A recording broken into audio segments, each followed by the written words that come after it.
Hello and welcome back. This is Insti and I'm continuing playing the Pillars of Eternity Deadfire. Last episode, well, we freed slaves, we tried to beat the giant colossus, which we didn't. And I'm starting to think that is something I might leave. I might try it once or twice. But after Lenkrad, I really don't care.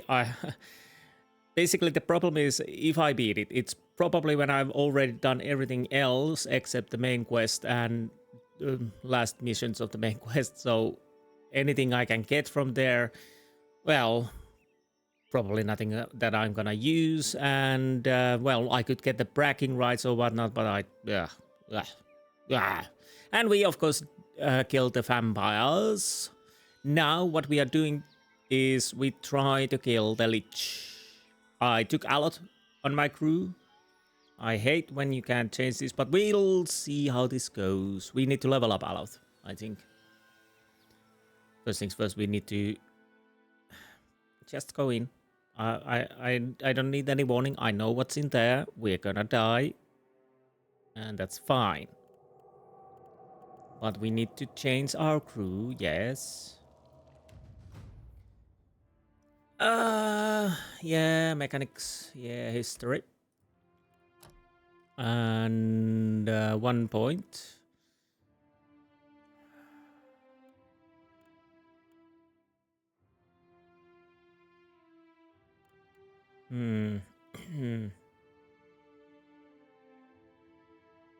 I'll go with that. Oh, a weapon. I don't know. Honestly, against the Colossus, probably, you know, pistols or something like that, maybe. I have no idea. But I digress. Let's try. So we know it's over there, and we kinda want to position ourselves like here. What is it?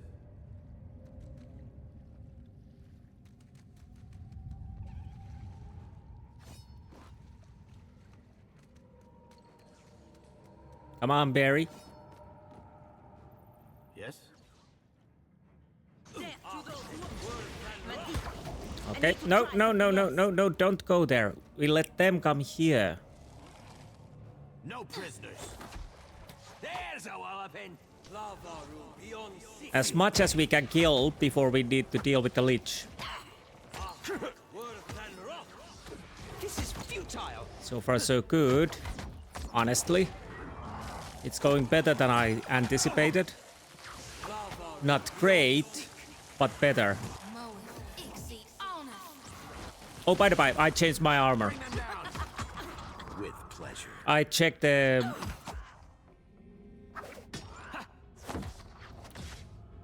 iron, the other armor, and I don't want those upgrades that it has, and it takes forever to get. So I'd rather use that one, what I upgraded last time. This thing isn't doing the job. I think we win this. Kill them all. I thought we were friends. Oh, come on. Come on. Well, he's protected, but not for long. Yeah, there he goes. There she blows. So much for you. What did we get? Brawler's Grimoire. I don't need that for Alot. I think Alot's Grimoire, what he has, is really decent for me. So that's there. And we managed to kill the Lich. I'm surprised. Yeah, I know. Take that. Sigil of Pain.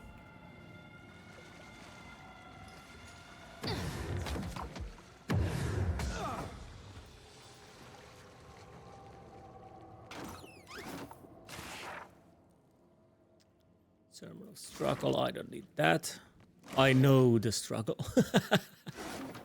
Anything I can upgrade now because we got that. Yeah, I'll use the Black and Plate armor. Basically, aura inflicts raw damage over time to nearby enemies based on their remaining health. Full damage is dealt to those nearest to death. So, basically, I'm saying that. Well, it is nice. It is definitely something my character... It embodies my character nicely, so... Yeah. The way the wafting of these watts smells faintly copper. So that is the flooded cave. And we killed the lich. Pain in our bottom.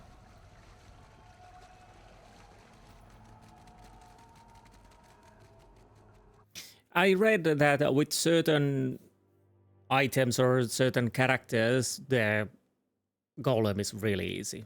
I think somebody recommended a monk, and I can't remember what was else. Basically, those will beat the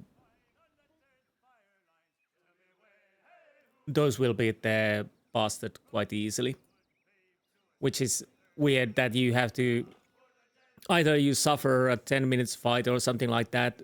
Somebody beat it on solo, and it took around 10 minutes. Hats off to him.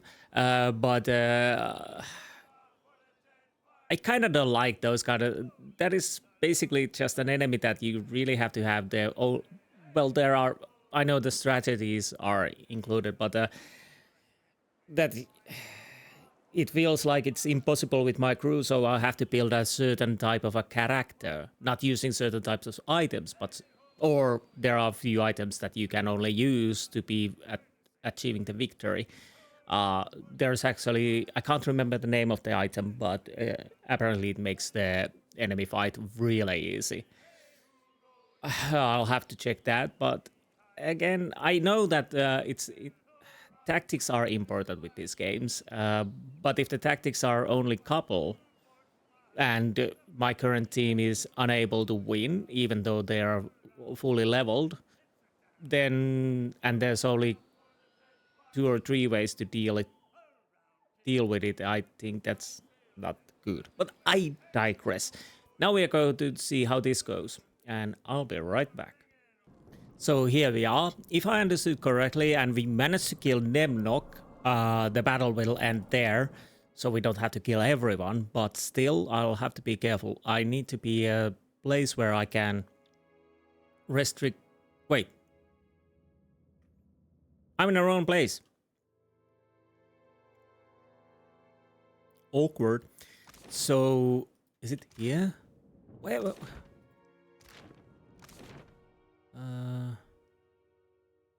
I guess here? No, that's a forge.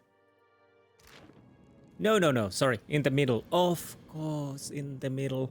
So, yes, I'll have to position myself so that I can reduce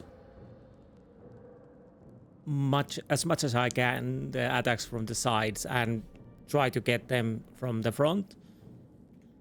But let's see how that goes.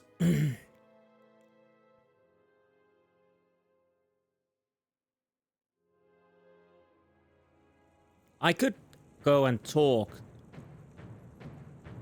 Maybe there.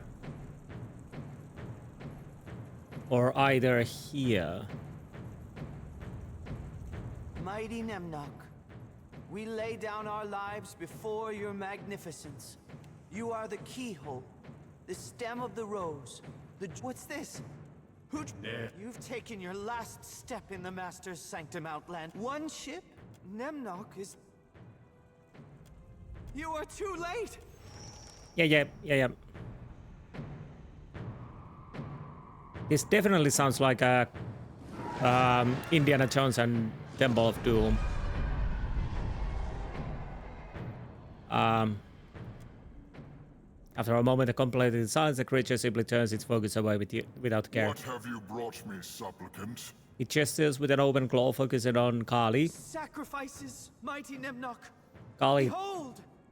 Kali gestures toward your party. The worshippers around the circle raise their hands and cheer. I've been called a heretic enough. I can go along with it.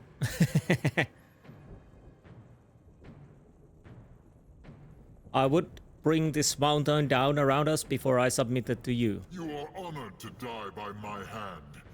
Accept this blessing. Nemnok points a long claw and screeches as he swoops in to attack. The acolytes take out a spirited cheer. Now, you stay there. I'll need to run back.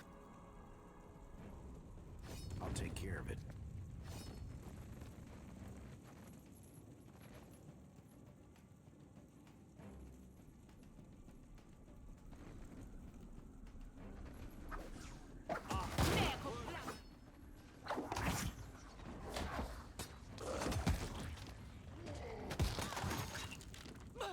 This is futile.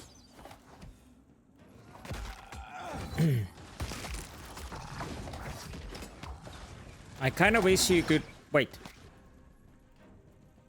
What are you not doing? Bloody hell. Priest, you have only one job, and that is, you know, resurrect people. And heal them. That's not very helpful. I guess I'll pull Eder here to help me. You can try to deal with that. Kill that giant first.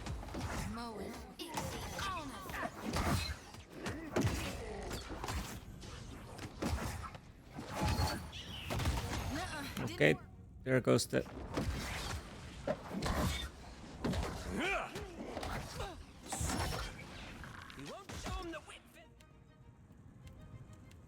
I thought you were supposed to heal yourself.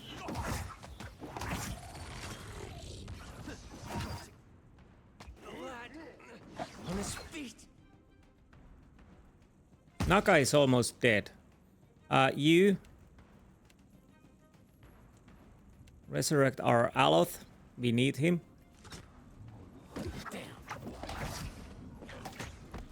No, I cannot do that. Eothas, more spells.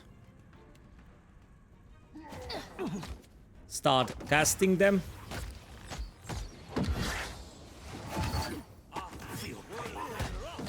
Come on, one target at a time.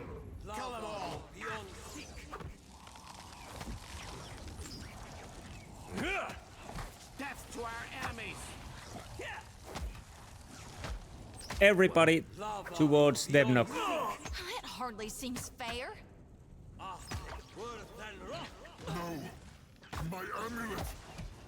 I don't care about your amulet. You will. Please attack. Please attack. Keep attacking. We are doing fine. No. My amulet.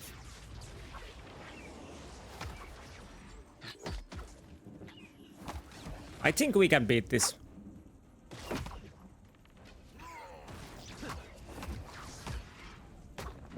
It's definitely doable now. Honestly, yeah. Why are you not casting any spells? Come on.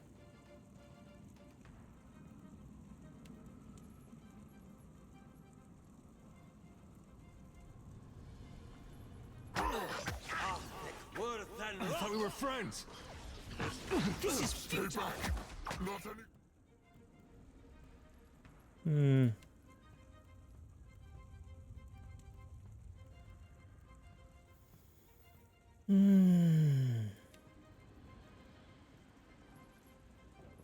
Closer.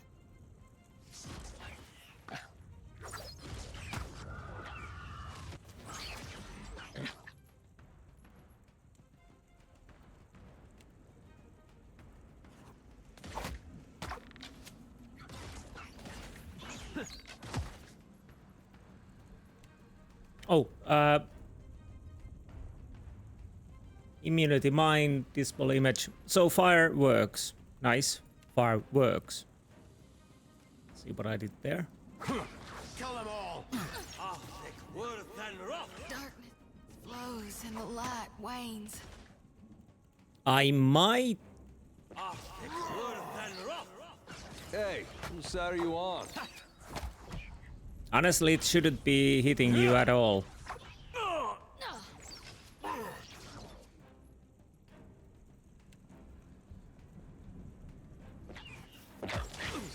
Diveros! How could I miss that battle?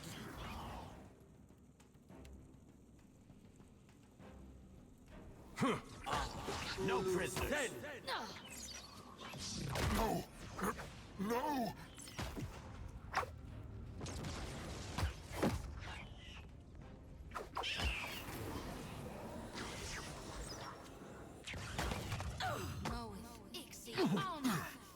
Lavaru beyond sea. Enough. Curses. Yeah, we are gonna win this. It's matter of time now.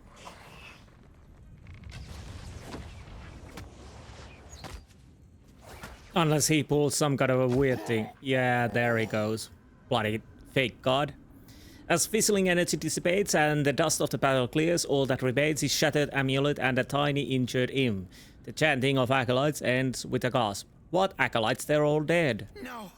No, no, no! Nemnok's amulet! Nemnok's wondrous jewel! Scrambling, Nemnok picks up the two halves of the now oversized medallion and tries to fit them together. The metal pieces fall apart. The instant Nemnok lets them go. Broken forever! No! You no kill Nemnok, eh? Kind Nemnok! The imp covers back and raises its claws, shuffling closer to the end of the pit. Scream! No! No! Drag Nemnok through Berath's tiny door! The imp hooks its claws and howls. To me, my pets! My pets? Nemnok glances around the chamber, but the acolytes remain motionless, looking on in mute disbelief. What acolytes? And yes, I will kill, because that's what I do.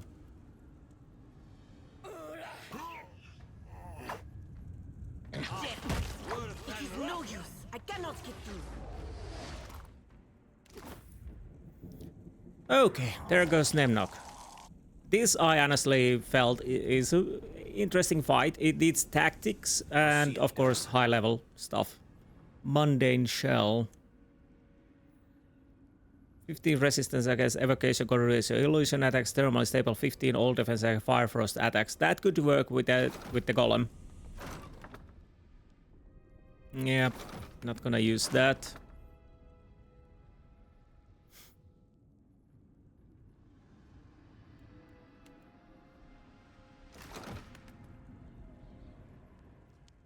Someone has lovingly rubbed the statue with scented oils, which are still wet. Yeah, this fight I think it was okay-ish. Well, okay, actually. Nothing really bad about it. This is legendary. They deals more damage. 15 accuracy against spirit, well-piercing attack, plus 10% damage as a raw. Then minus 10 beneficial effect durations on scoring hit.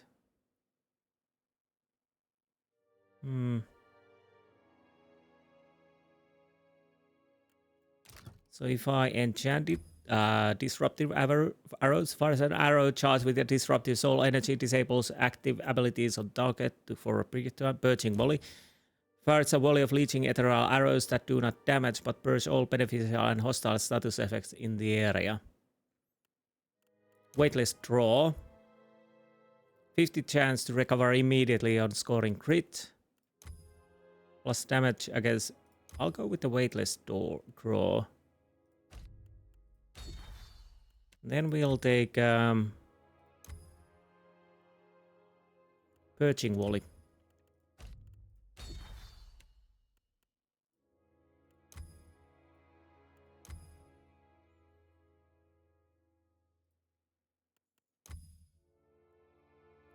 Minus 5% damage from all sources.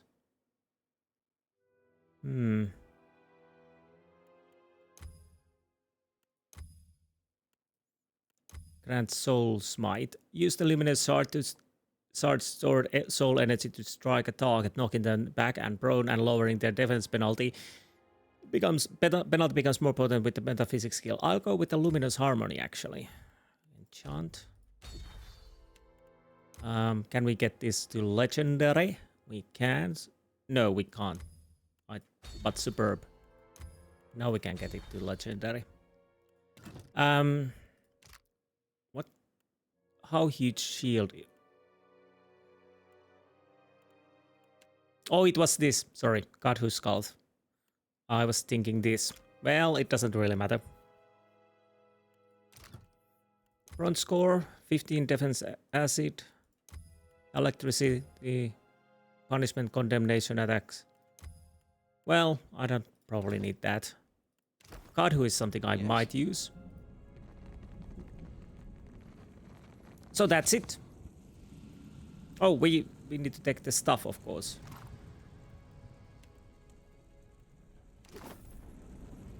Oh, there's some more. Yep, I kind of like this fight. It needs a little tactics and whatnot, but it's not overly complicated. I was thinking that maybe I could drop my difficulty level and see if there's at least what kind of a treasure, if I can even beat the enemy with that, what kind of treasure you get beating the golem. But I don't know.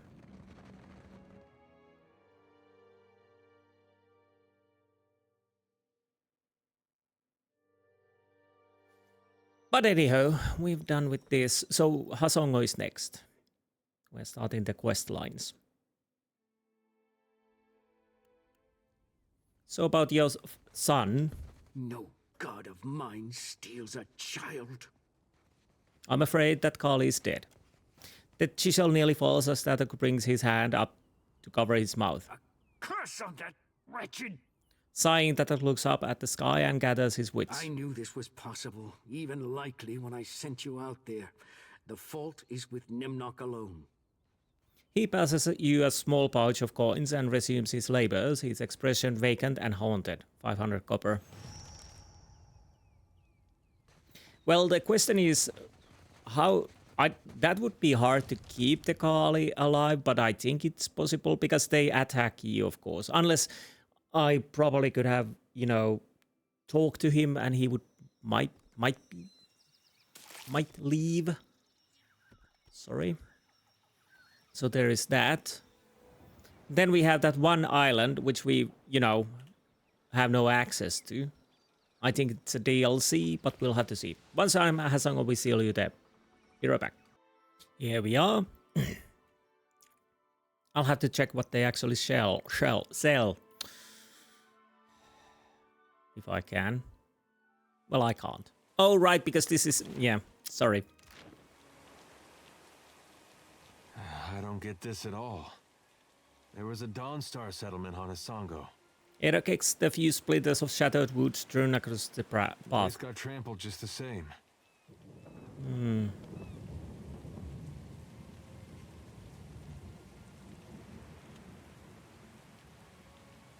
I would hear it from...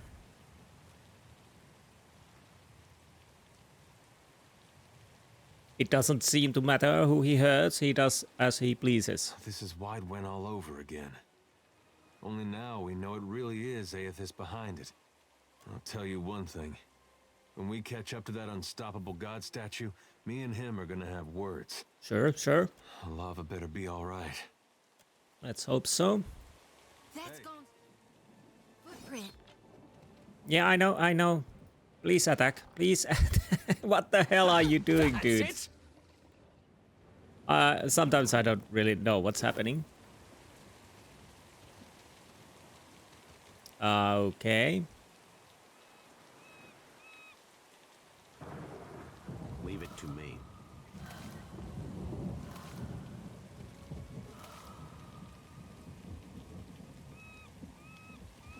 I want to map this area out before I go anywhere. That's a huge footprint. I'll see it done.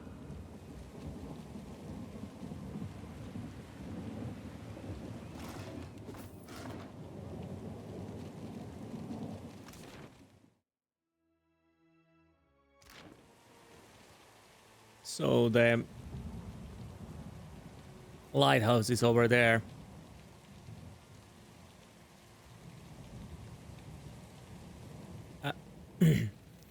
he fell silent as he... Oh, we need to rest too. Up ahead. I know. Shoot! Shoot! Shoot! Not exactly my area of expertise. Really? Fireball. Dude, I just need to get the fire... So apparently we can't fire a fire... Oh, I saw it. Thank you.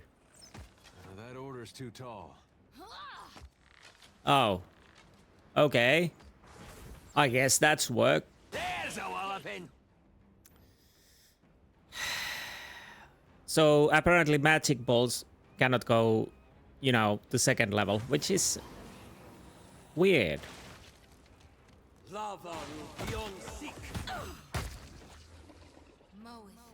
Because my idea was that, you know, shoot the fireball there and let's see how they explode. A distant light. Heavy brass bombard is in perch at the A heavy brass bombard is perched atop the wall, pointing out the sea. From here, you have a commanding view of the flooded fortress. Scan the fortress. Broken towers rise feebly from the water, and corpses and debris float between them. You see no sign of life until you note movement near the center of the fort. A large cluster of naga has congregated on the central walkway. Turn the bombard toward the cluster of naga.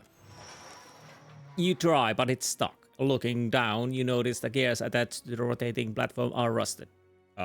Push it. Push it real good. You push. Despite the rusted platform's shrieks, the burn in your own arms and legs, you manage to turn the bombard toward the naga. The bombard continues its lonely vigil. Check the ammunition. The bombard itself is not loaded, and you don't see any ammunition for it nearby. We need ammunition. I trust you. Where do we get Oh, we need to rest, by the by. You must gather your party before We are here. forth. Oh, oh, sorry. I was apparently pressed the pause button there. Silly me. Leave it to me.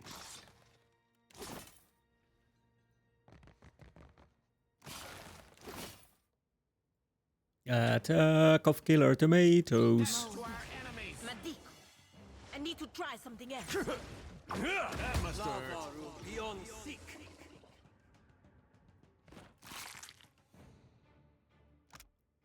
When taking aim, the artillerist must account for both the distance of the target and velocity of the wind. What follows is a series of diagrams specifying the ideal firing angles for target at various ranges. Thank you.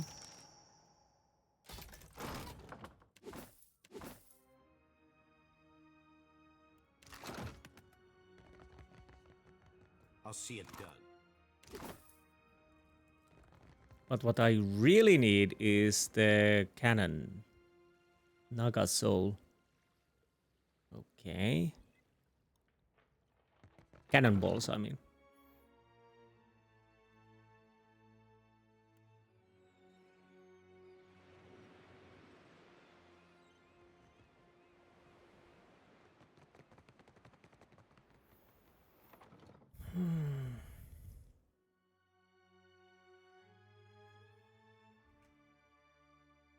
An Auma woman whirls towards you, her eyes wide and wild. Her uniform is disheveled, as if from several days' wear, and her breath comes in rapid gasps. With her are a few wounded soldiers and a huddle of commoners in a dirt-stained farmer's smocks. Shut the door, quick, before the Naga get in. It's already closed, but her glazed eyes seem to be staring beyond it. The soldiers look up too. Their faces are drawn with pain and exhaustion, their eyes rimmed red and grey. Meanwhile, the farmers cast nervous glances in your direction, drawing more tightly together. I'll gut them for fish bait if they try. Yeah, I'll go with that. That's right. Show those snakes they won't take us down so easy. Her hand starts to tremble at her side. There's something unusual about her brittle confidence, distant stare and shaking hand, 1,000-year stare, shell shock. You saw it plenty of times in your old life as a mercenary. She's suffering an aftershock of the battle. Nice. She is battle-rattled. I believe that is what the Adirians call it. It happens to all soldiers sooner or later. Sometimes you leave the fight, but it doesn't leave you. Lips burst, Palagina cranes her head to peer into Zuhira's eyes. She blinks at you as if seeing you for the first time. Wait, you're not the reinforcements. There are supposed to be reinforcements. A tide of panic rising behind her eyes. Calm down and tell me what happened here. I come to authority of all powers in Neketaka. It's okay, Hasongo Ikaru sent me to find out what happened here. Pull yourself together, soldier. Yes, let's go with that. She flinches. I'm the storm-cursed assistant quartermaster, all right? I deal with rats and meal moths, not... Shame burns in her face. She tries to hide it by pushing her hair out of her face. The first thing was the Colossus. It showed up a few days ago, a week ago. I can't be sure. But it was huge. Glowed like luminous Audra. Her eyes started to glaze over again. She stares in the distance, her mouth slightly open. Her wounded companion, meanwhile, is staring suspiciously at the farmers. They shrink from his gaze. Wait, what? What happened next? The Colossus was coming right for us. Fleetmaster Ko ordered the gunhawks and cannoneers to take up positions. She catches herself, breaking off with an ashamed grimace. They fought. The rest of us were sent below, like cowards. She looks down at her hand, which she balled into trembling fists. I'll go with rational. If you'd fought, you would be dead too. We don't flee. We don't hide. She doesn't look at you as she speaks. Survivor's guilt, yes. She steels herself. I heard cannon blasts, artillery fire. Felt the world shake. Then the water started coming in. We came back up, and the others were... I don't know. Like they'd been turned to ash. And the Colossus was walking away. The fort was flooding, where it had broken our walls, and the luminous Audra in the lighthouse had gone dark. Where's this lighthouse? On the western side of the fort. It's a true marvel, a monument to Rawatayan engineering. Proof we can tame and transform this place, once we get rid of the scale bellies. Scale bellies? Naga. Her hand starts to tremble again. She tries to cover it with the other. They skulked in after, once our walls were down. He skulls. Those of us who were left fought. But those cowards moved through the sunken hallways. Ambushed us from below. And those of you who survived and ended up here, you weren't even at full strength. Why not to take shelter? The only cowards are the ones who ran away from the fight. You fought to the last. Take the pride in that. Okay, I'll go with that. And those of you who survived ended up here. Both Zuhira and the angry soldier look away in shame. Those snakes are little more than animals. No match for trained Rawatayan warriors. When the Hazonui's reinforcements get here, we'll strike back. He trails off, his gaze distant at the scenarios of bloody vengeance, no doubt playing in his mind's eye. And build our walls back up so nothing gets through. And double our cannons, so we can destroy that Colossus if it ever comes back.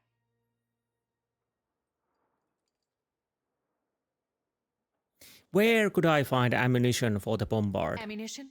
We keep lots of ammunition. Get new shipments all the time from Rawatai. She nods brightly, clinging to his hopeful thought. Not for the bombard.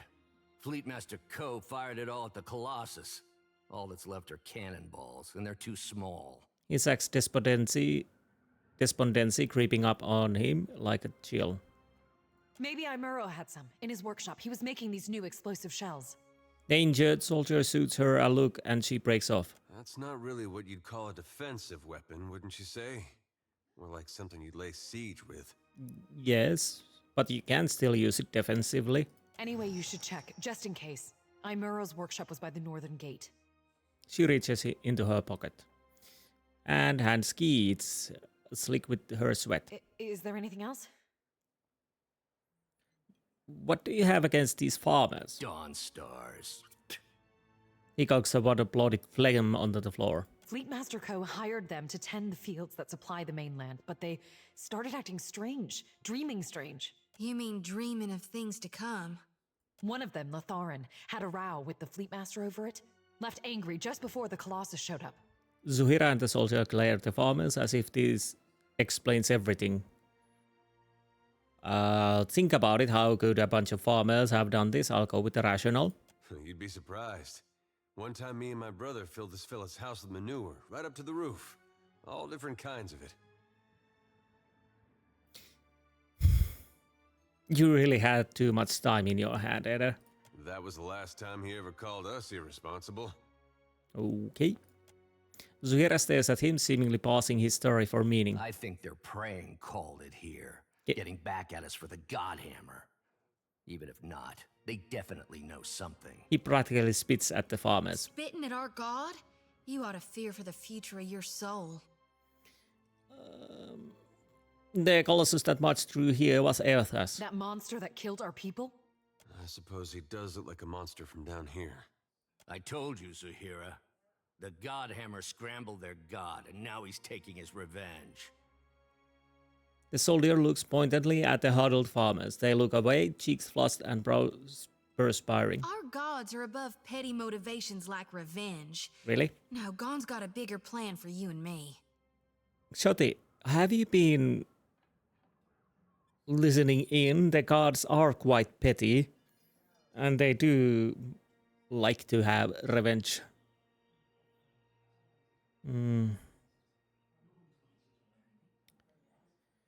I say nothing. It's no coincidence your Eothas shows up just as Lotharin storms out. He casts poisonous glare at the farmers. Who are you? Zahira, assistant quartermaster. She crosses her arms over her chest in a perfunctory salute. Okay. You seem to be storing an awful lot of black powder here. As you can see, we have need of it. I know a thing or two about explosives, and you're dealing in exceptional quantities. Rawatayans do not do anything in half measures. Probably. But also maybe they are storing for future endeavors. A ragged cheer goes up from the other soldiers. The Deadfire is a savage place. Something the Valian coin counters and Huana tribals do not seem to recognize. We have both those who swing swords and those who count coins. You seem to have brought only those who shoot guns and talk too much. Ooh, burn. But our people conquered Rawatai 2 millennia ago. We understand what it takes to survive, to tame a wild land. The other soldiers murmur in agreement. Ah, okay, that's enough. Don't go back out there. You'll be safe here until reinforcements arrive. Hey lady, I am the reinforcement. Her throat makes a dry clicking sound as she swallows. Just stay away from the water. Damn scale bellies are hiding down there. They'll ambush if you get close. Sometimes you can see them, if you look carefully. She stares off again, gazing at nothing. Okay, let's check if there's something I need. I'll take your eggs away. You don't need reinforcement, you just need me.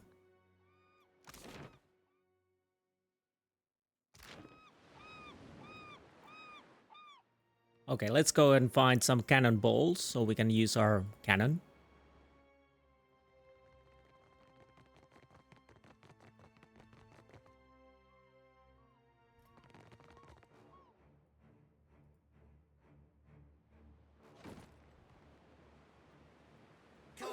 Say your prayers. Come on.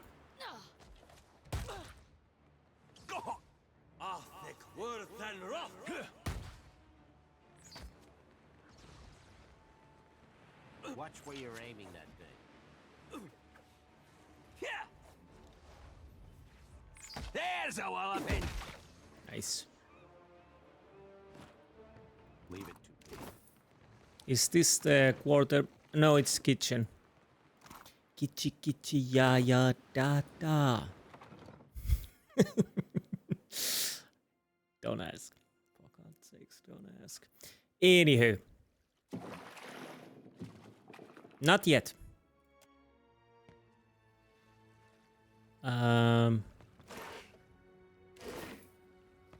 Okay, this goes up. This goes too. You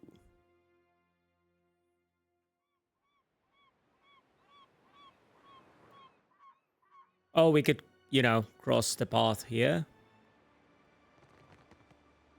How do I get there? Oh, through here. Am I dumb or am I dumb? Rope grappling hook, throw grappling hook across the gap. An entire section of the wall has been smashed, leaving the chasm of jagged rubble below. Broken planks and battlements jut from the opposite side of the break. You.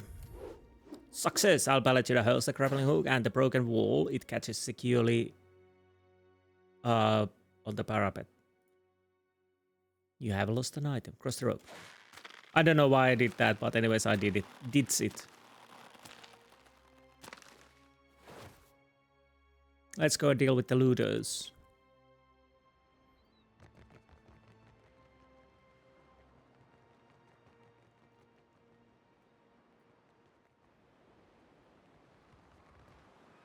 Yeah, yep.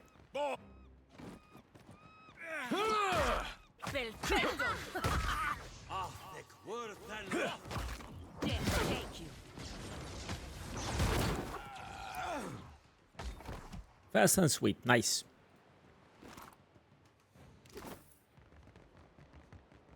And let's loot ourselves, because, you know, black powder now soggy clumps inside the crate. Useless. I need Mach cannonballs, so we need to go a little further away.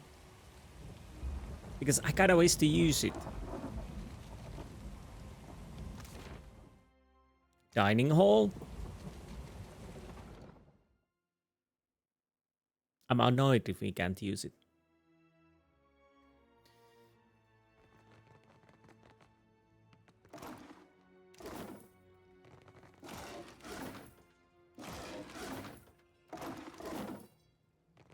Okay.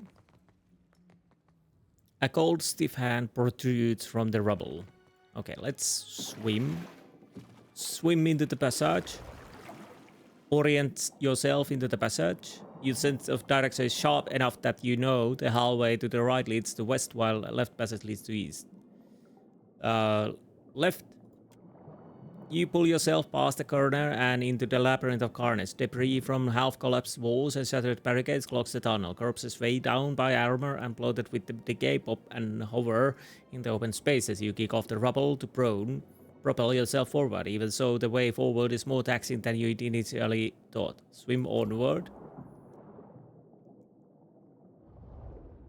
You press on. Alat appears to be struggling, but by the time you notice, it's too late to turn back. The exit's still grey blur when you see a panic in Alat's eyes. You grab one of Alat's trembling arms and you pull your companion towards the light.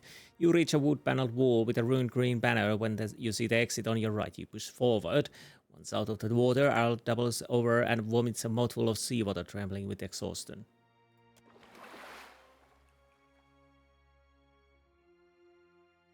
Okay, we came here. We swim back, swim in the passage. Go left. Pull the door open. You plant your feet either side of the doorway and pull the handle. After several sharp yanks, it flies open, revealing stairs to surface. You swim up. Because I guess this will take us the area we saw earlier. Yes.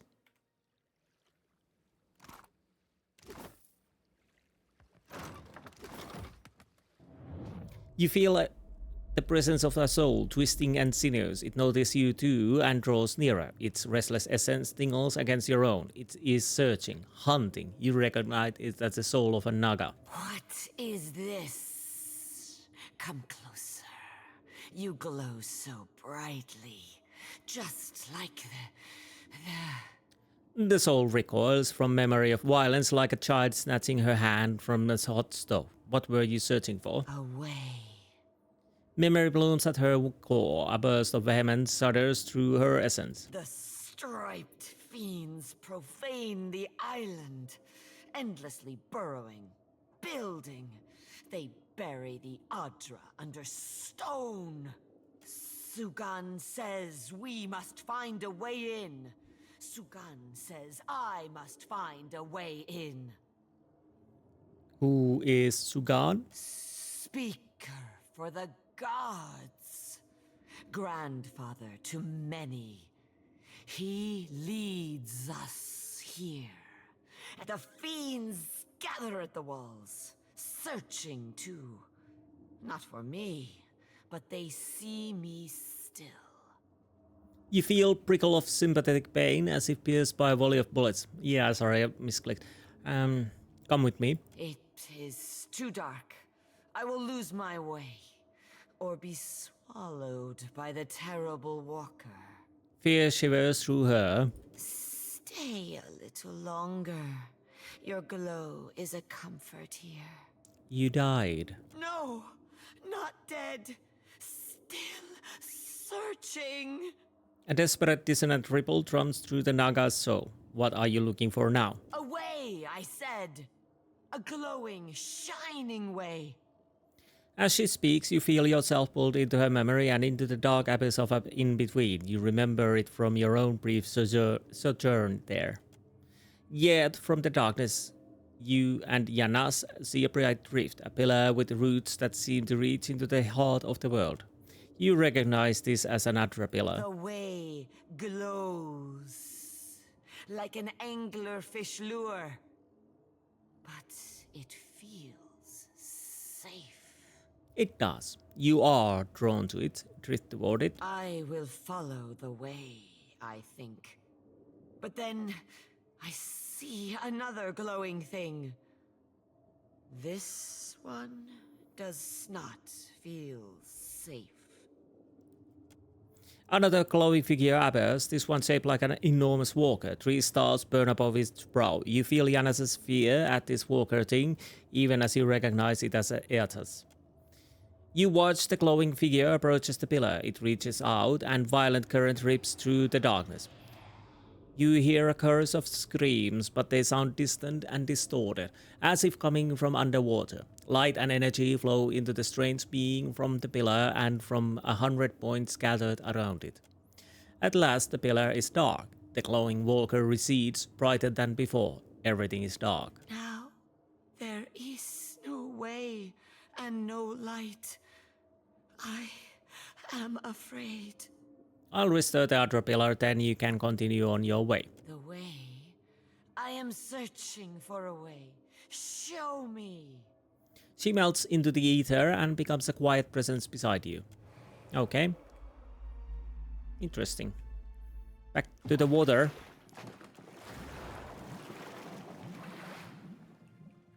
I don't swim on the other side for now. Let's just check what else we can do.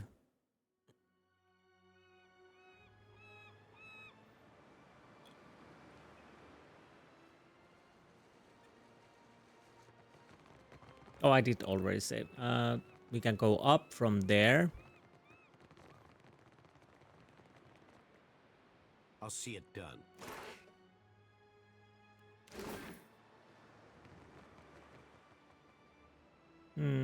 Yeah, I can't go through there. We need to rest soon, so Aloth will get better, but not yet. Not yet.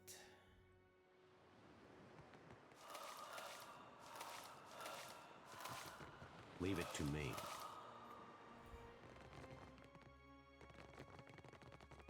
Maybe we need to go in there.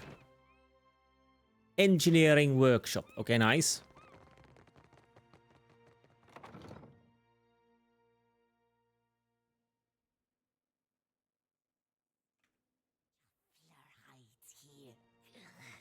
I taste his fear. Hello. Hey, watch out. Leave it to me.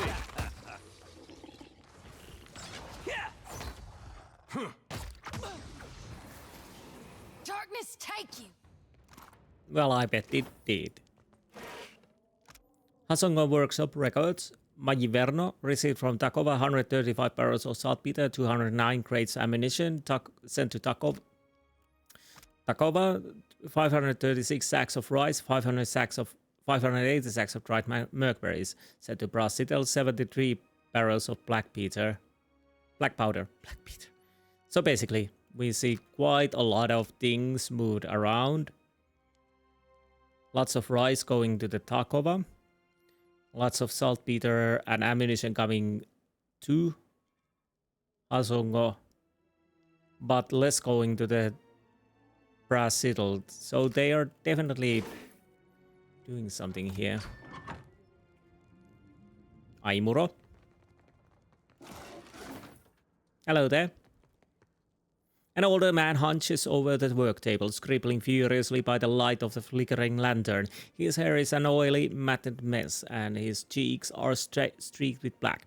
He looks up as you enter, shielding his eyes from the torchlight behind you. Slave sphincter, those snakes were noisy. I don't suppose you brought any extra parchment with you? He brushes a lock of greasy hair behind his ear. As he does, his ink-stained fingers leave another mark on his cheek. What are you doing? I'm writing it all down. My research, my work, something to survive before the next walk-in Colossus, the next Naga warband. He blinks his eyes wide and distant. Do you need something? If not, I should focus. So much to do. He turns back to the pages on the table. What happened here? What didn't? A colossus made of Adra marched through the fort, grew bright like luminous, and scores of soldiers fell dead. Incredible. His quill stops moving and his gaze grows distant. Then the Naga killed everyone else. Except Latharn, I suppose. Yes, he must have left. Latharn? Dawnstar fellow. Arrived yesterday, last week. Complained of strange dreams. Smart of him to leave so soon. He's gotta be acting on his dreams, trying to help our god. Maybe. Zuhra survived, along with a few others. They should split up. Safer that way. Better odds. I see. Do you need something? If not, I should focus. So much to do. Zuhira told me you had explosive cells for the bombard. Only one. Just a prototype. In there. He points to the chest against the wall. You're welcome to it. I only ask that you compile notes on the blast radius, detonation temperature, smoke formation, debris trajectory. He continues muttering quietly to himself, ticking the items off with the sharp jabs of his quill. How do I get to the lighthouse? How indeed. A high, anxious laugh tumbles out of him. Naga everywhere. Suppose your best chance will be up along the walls, west and south. But how to get there? Better perhaps to keep going south, around the edge of the fort, through Fleet Master Ko's office. More cover from the Naga. Yeah, I don't need the cover. Farewell. No, I was waiting for this. Yay. Let's rest. You must gather your party before Oh. venturing forth.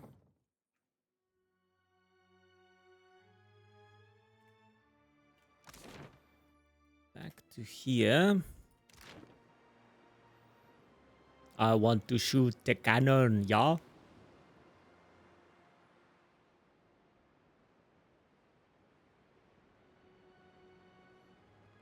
Because that's why we're here.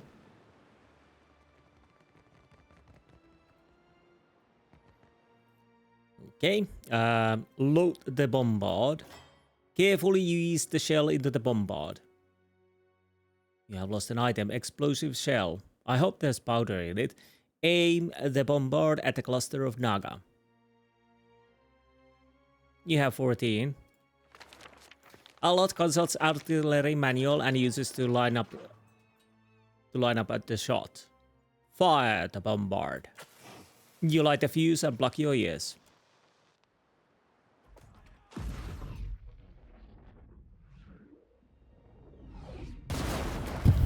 Nice. Nice.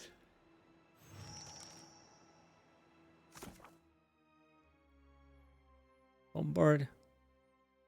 Turn bombard to face the group. Bombard. I've dealt with a large group of Naga in the middle of the fort. Well, that wasn't that large. So there's something here I want to check. What the hell is that?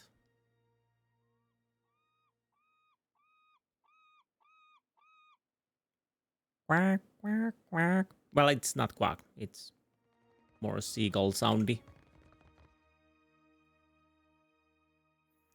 Loose masonry masks the southern wall of the gatehouse. Some of the protruding bricks look prominent enough to climb, yet the stonework feels slick with the sea spray and slime moss. You estimate a difficult climb and dangerous fall. Rope and grappling hook. That's gonna clang real hard when it hits it. It says, toss. The grappling hook lands with a loud clang. No sooner have you pulled it tight, you hear splashing and hissing behind you.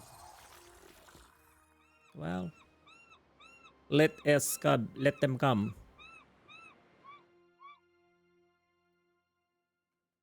We're not alone. We're not alone? You don't say.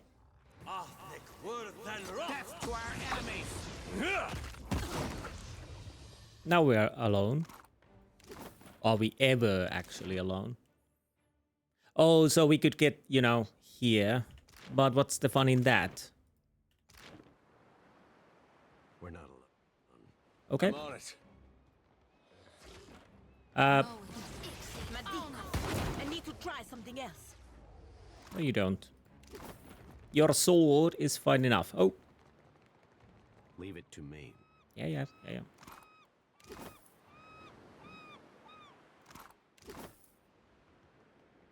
That is some sleek armor.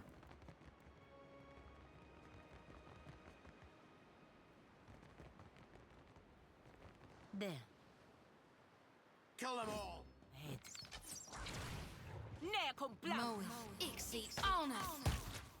Okay, now it worked. You know, just shoot. Oh, you're... Hey. I am ready.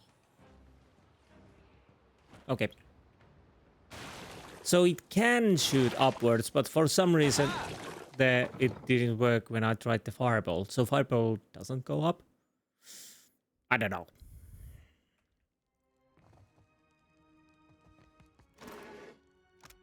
Letter for Lettern. This letter is written in small meticulous hand.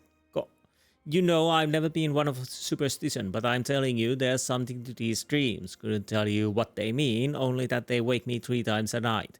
All of us working your farms, biosynthesis to a man, or having them do. I've got no mind to tell you how to run your fort, but I've got to look after my brethren here. We left homes and families back in Red Seras, and now we're seeing strange things and laboring next to a duke's ransom in black powder. Or did he reckon dumb hick like me wouldn't notice? Letheran. Okay. Flecks of sealing wax cling to the tip of the blade. Hasongo Fort expanded design. Oh, nice. That is real nice.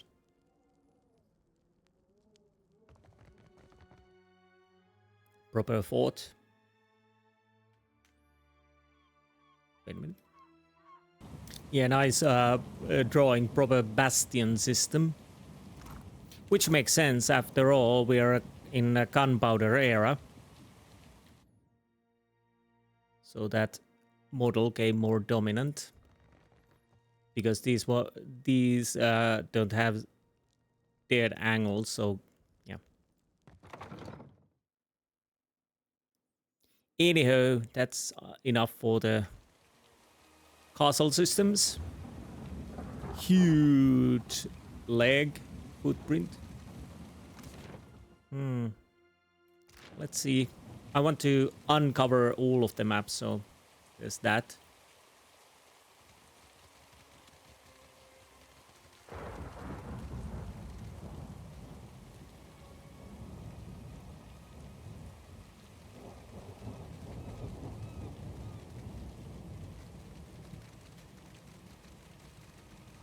Yeah, indeed. We could have climbed here. Well, that was useless to use. Well, wasteful to use that rope, but, well, whatever. Excuse me.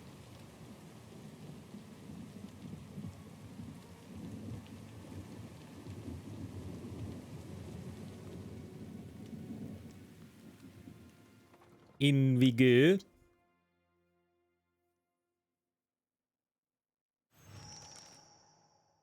Well, The lighthouse is quiet, but for a soft, sibilant whispers, there are repetitive incantatory quality to them.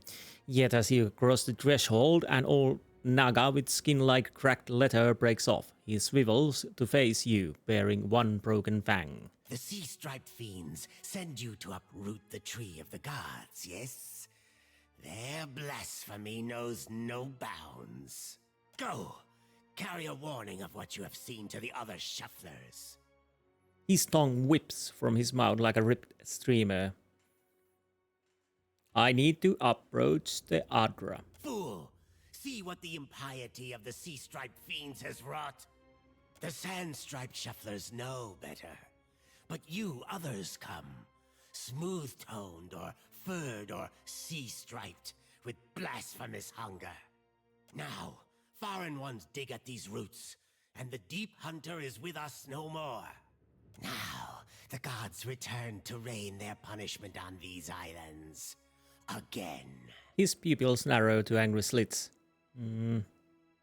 You're saying the gods have brought ruin to Deadfire before? On. He bears his broken fang in surprise. Do your stories say nothing of the many disasters? Of the shuffler nests washed away like foam? Oh. Many generations ago, the sand-striped ones built great hives across the islands, and bastions around the Adra roots. At this, others hiss angrily. Juana's civilization spanned the archipelago, but the Engvitans built temples around the Adra. They did not build alone. The sand-striped ones helped, as they help other fiends now. Their meddling displeased the gods. So the gods smashed their works with heaving volcanoes and crashing waves. His beads and bangles rattle as he brings his hand together in a loud clap. So you think history is repeating itself? You shufflers are beasts of habit. You do not learn. You do not change. You cast off your sheddings by night, only to put them back on at daybreak. You wrap yourself in filthy, worn-out things. A tremor of disgust ripples through his body. Our ancestors hid deep where the waters quenched the fires and muffled the storms. They remembered while shufflers scattered. Now, the shufflers build again. He dumps...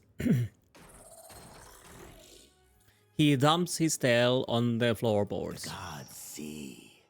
They will tear them all down. I am Watcher. I can restore the Adra if you just let me near it.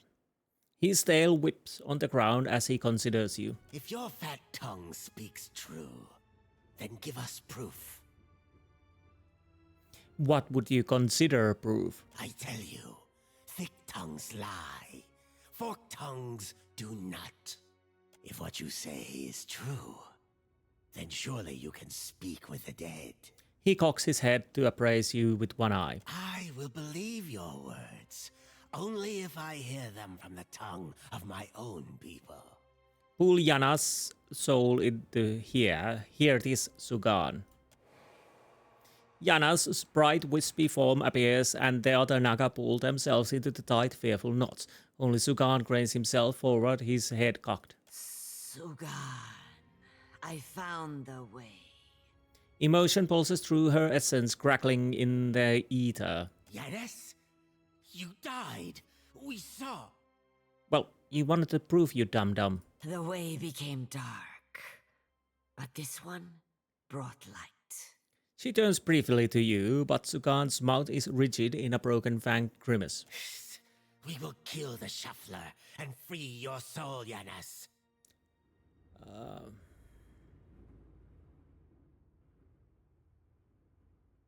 It doesn't work that way.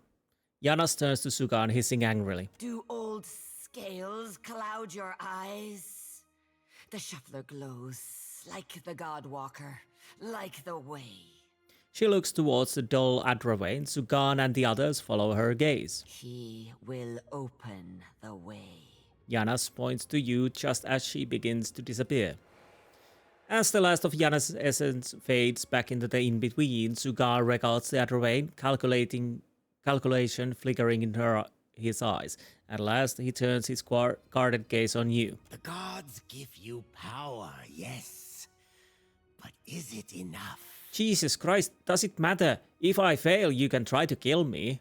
You know, you got nothing to lose, except, of course, your life. But anyways. Approach. Restore the blessing of the gods to the Adra.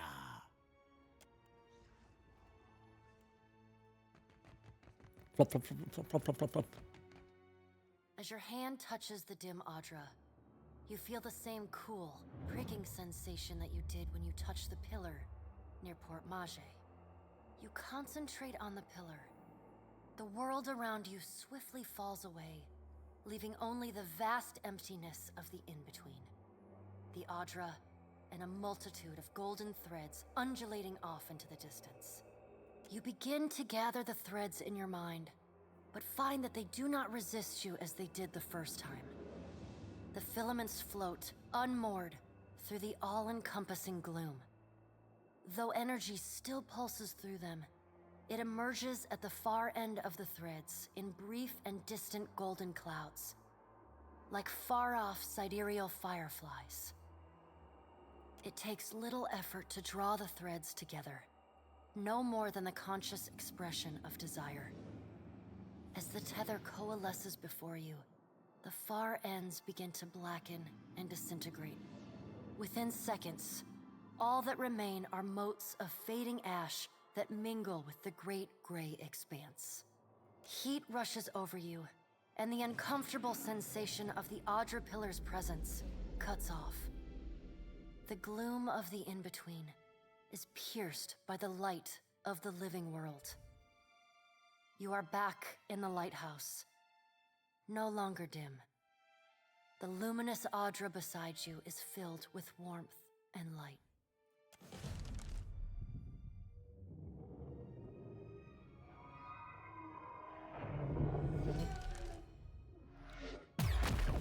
Nice. The Nagas stare at the glowing Adra and their diamond pupil wide. Sugan turns his gaze to you, his body in a cautious half-coil. Long have we kept peace with the sand-striped people. But then, the foreign ones came and spread, killed our people, built their hives everywhere. Shodri, you attack every foreign ship you see. The Huana may not like us, but at least they speak to us.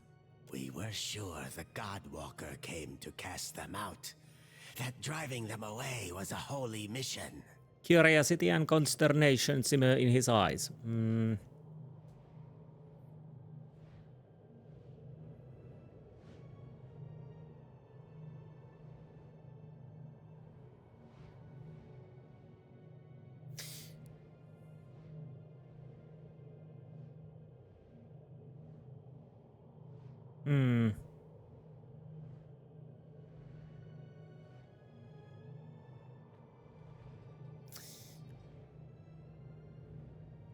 That's because they killed your people and took your land. They see everything differently, or there's no point in speculating about the will of the gods.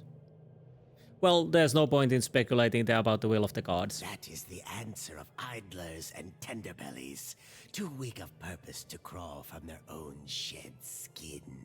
His tail flicks in irritation. We must go. I know not what this means, but our brethren should hear of it. You show us something new today, Shuffler. Thank you for this, and for your mercy. He presses something into your palm before departing. Strand of favor, minus 10% hostile effect duration, plus 10 beneficial effect duration, plus 1 intellect. Nice.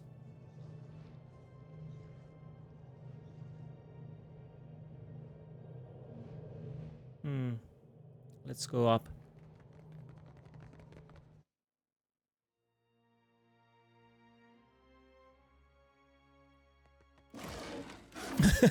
Just oh, lonely cat. No, no, no. Korlagon.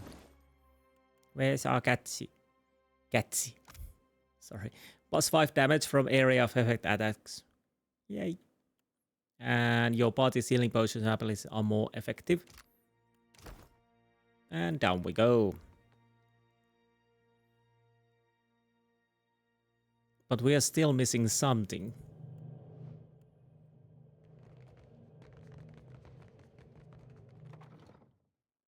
Honestly, I'm not disappointed that we managed to do that peacefully. I had no... Don't let the door hit your scaly behinds on the way out. Behind or behind? Anyways, yeah. Because honestly, I had no contract to kill them, so why bother? Nice. So I guess we'll go here, but maybe we learn about the... It is lover and his child. Oh, sorry. I shouldn't yawn. It just came unexpectedly. It's quite hot and I'm maybe a little... Scale-bellied cowards! I knew they'd run! Of course they do, because we made a deal with them. Zuhira? Look at our beacon. Even the Colossus couldn't destroy it. And those snakes aren't so tough now, are they? She looks up the lighthouse, giddy with relief.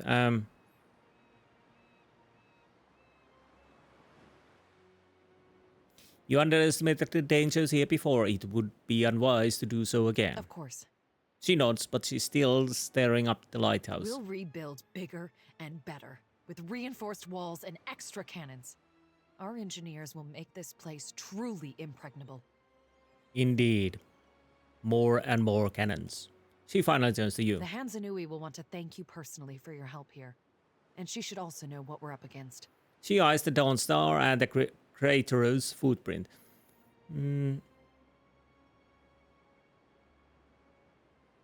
Where can I find the Hasanui? She's usually at the Brass Citadel in Neketaka. Ah. Though she gets called to the palace often, haggling with the Queen and the Valians. Actually, I'm headed to Migrant's Teeth. Looking for a real challenge after what you did to those scale bellies? She laughs, a brittle edge creeping back into her voice. The only thing I know about the place is it's supposedly made of fire. And no one's ever come back from it. She swallows, fear making hollows of her eyes. But anything can be overcome. She smiles grimly. Sorry. Clear skies. She crosses her forearms over her chest. Well... Okay.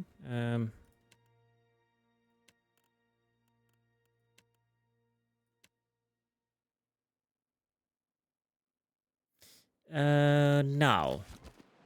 Anyone I can talk with about that lady?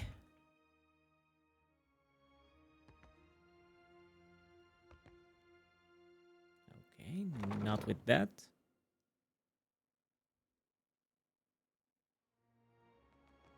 Once reinforcements arrive, we'll rebuild the walls and double our cannons. Ah, Bearn. Okay. Light of Eothas be upon you, neighbor. Are you looking for survivors? Unlike the other survivors you've seen, this young man, despite a haggard look and a set of dirt-smeared clothes, wears a calm face and speaks with steady voice. Are you Eda's son? He could be. Yes, actually, my friend is looking someone we were told might live around here. Short lady, about my age, came from Deerwood with her son. Let's see. Freckles, braids, usually. Punches you in the arm if she likes you, face if not. Oh, and that's if you're lucky. No, that doesn't sound like anyone. The young man's face remains smooth, betraying neither surprise nor interest. We're in the right place, you must know her. She has a shone about your age. You gotta be her son. Got her nose and her freckles. Indeed. You don't have to lie to me, kid. I'm a friend of your mother's. She hiding from someone? Maybe an ex-lover who gave her the best night of her life? Okay. Either you probably want to think about your words.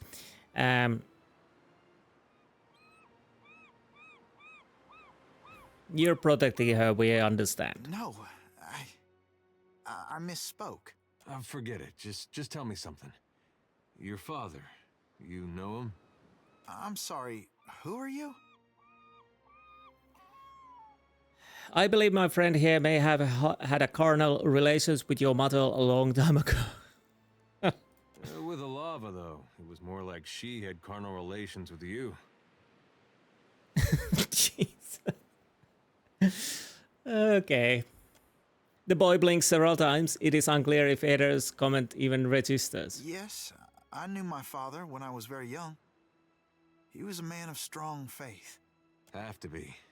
You get a lava mad, you need a god on your side for protection. He was lost to us during the purges, which was how we came to flee here. So you met him? Bearn nods slowly. Well, that's great. You had a dad. A moment passes with Eder staring at Bearn with the strange undulating grimace drawn back across his face. He clears his throat. Where's your mother now? Got a lot of catching up to do. I doubt we will find her. My mother is with Eothas. There is a trace of smile that seems to come with the last word. Eder appears confused.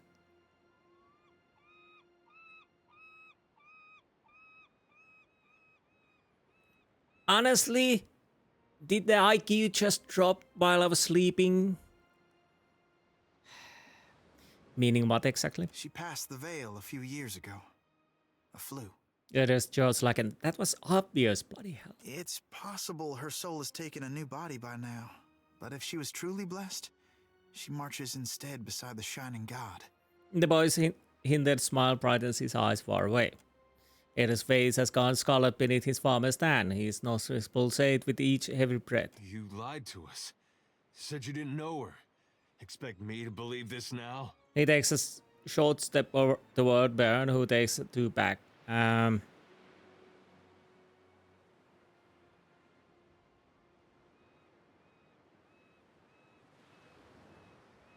It does look like he might be alone here. Well, he hides his grief pretty well, doesn't he? It was, what, 2 years ago? Eder stares at the boy down, then turns away with a grunt and not worth it gesture. I'm not lying. She's buried on the other side of that hill. Points northward. How could she be gone? Don't be troubled by her passing. All souls that march with Eothas receive his warmth and light. Eder scowls. You seem confident in a god who's causing a lot of destruction. You can't build on broken foundations. Real change needs destruction. Okay. I trust my god knows better than I do. He knows truths I'll never learn. Sure. And got that right. I was once lost. I struggled as you do now. But the partisans of the lighted path have restored my faith in Eothas. At this, Eder looks up at Bearn. What greater honor than to march in his vanguard? What do you mean, march with Eothas? Eothas has come to us twice now. Even Oblivion couldn't slow his march. We shouldn't have opposed his first coming. He meant to rally us under his banner. Oh no. I know a lot of dead deer woodens who will be relieved to hear that.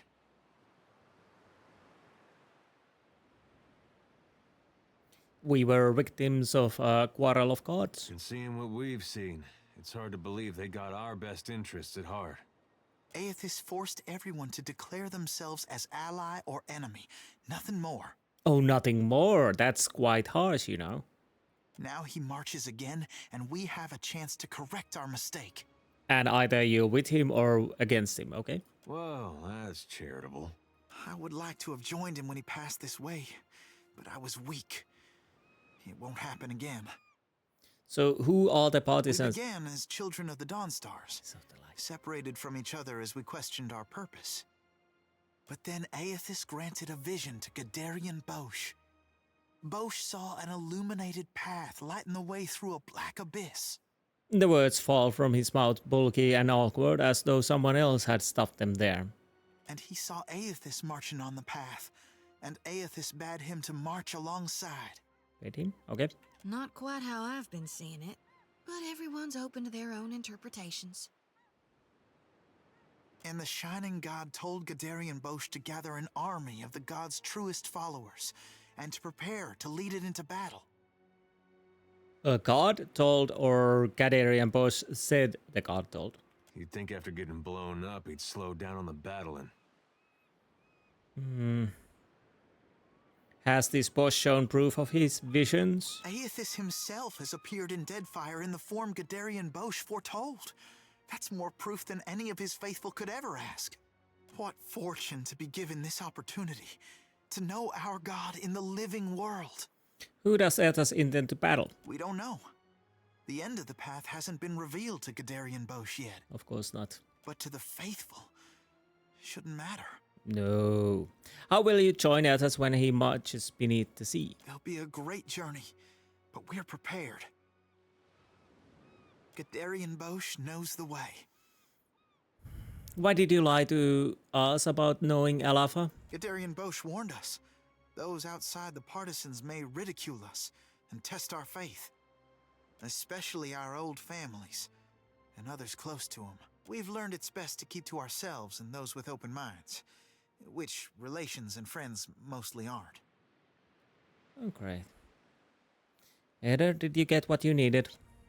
Eder takes a deep breath, he looks around, then at Bearn. He nods tightly. We can go.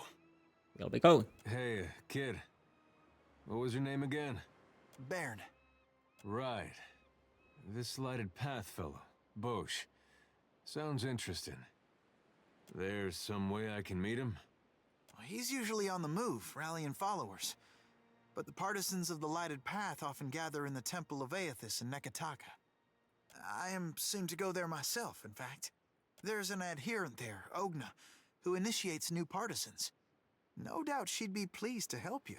Eothas needs able soldiers, even in their elder years. Eder spits. You should consider what Ogna has to say. It might speak to you. Farewell. Well, I'm guessing we have a new enemy. What is the next path? Lighted path. Temple of Gaun, indeed. Courier calling, speak to Maya. Yeah, I could do that now. Of like minds, speak with Captain Ferrante. He waits in fire. Rendezvous with Eothas in Ashen Maw. We could do that, but we are not doing that just yet. Okay, let's make a change here. I'll need to go back here.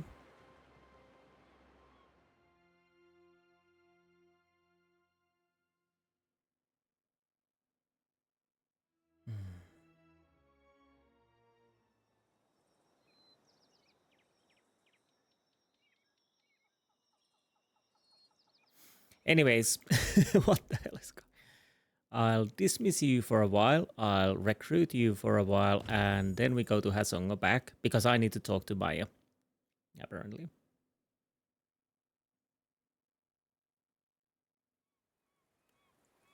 So, we're back. Did you miss us? Maya smiles a little, that side of her mouth twitching. Is it Eothas' friendly squawk? Where were you? About that. Frowning, Maya crosses her arms and nods thoughtfully. Something happened out there, and it's got me all turned around. Fixes her attention on a distant point. I didn't exactly deliver a missive. Oh no. That parchment was meant for me, and I delayed opening it as long as I could.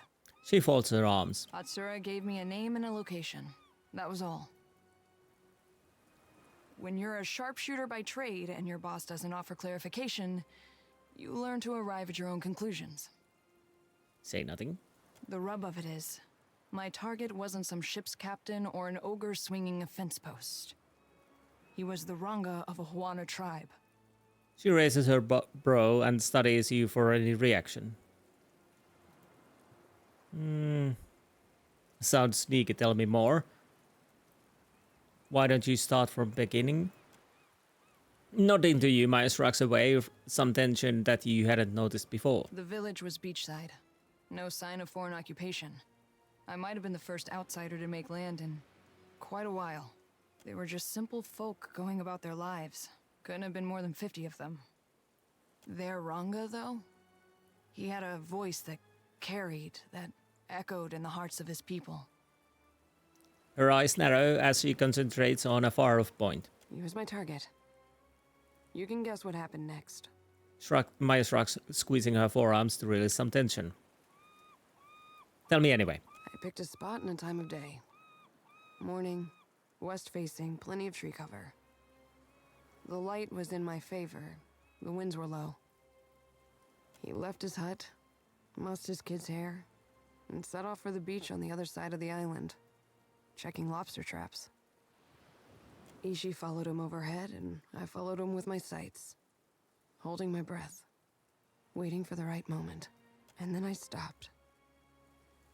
I pictured all those captains I'd riddled with holes and wondered, is this how we treat civilians? Is this how wars are won? I shot him in the back of the head. He was a corpse before he hit the ground.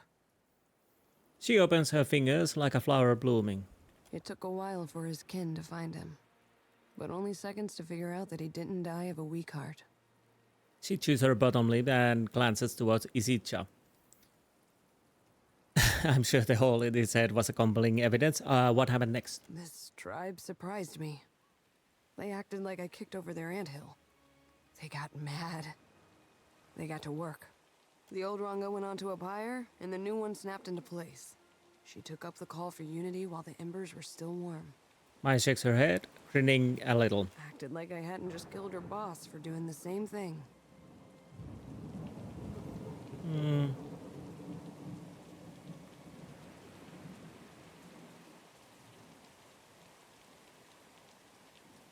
Doesn't sound like your mission was a success. I completed my mission. I leave Atsura to worry about whether or not it was a success. Dutiful. Sighing to herself, Maya tugs at her hair bun, wearing a loose lock. If you don't mind, I need to let this brew in my head for a while and see what bubbles up. Thanks for letting me unload in the meantime. No problemo. We should talk to Atsura. He'll want to know that I've done as he asked. Let's be off. Oh, by the by, I might as well level you up. And bluff. Heartseeker Ranger fires a powerful unerring shot with their ranged weapon, striking all characters in a line. The Ranger and the Animal Company both actively conceal themselves, vanishing. Okay. Stunning shots. The Ranger weapon attacks interrupt on critical hits. The Ranger has trained their companion to use their mobility and quickness to outmaneuver enemies in combat. When an enemy misses the Ranger's Animal Companion with a melee attack, the enemy receives penalty to their deflection. So I'll go with the Heartseeker and Stunning Shots.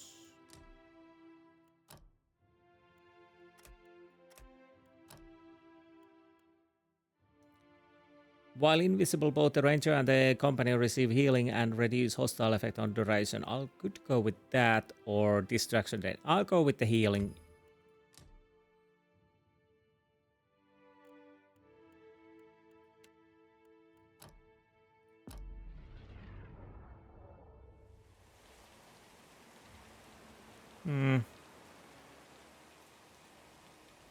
I'm tempted to take another character with me. Either I might actually remove our priest for a while, because what we are meeting is quite low level enemies at the moment, so I might as well take the other people out and see how it goes. Well, what is this?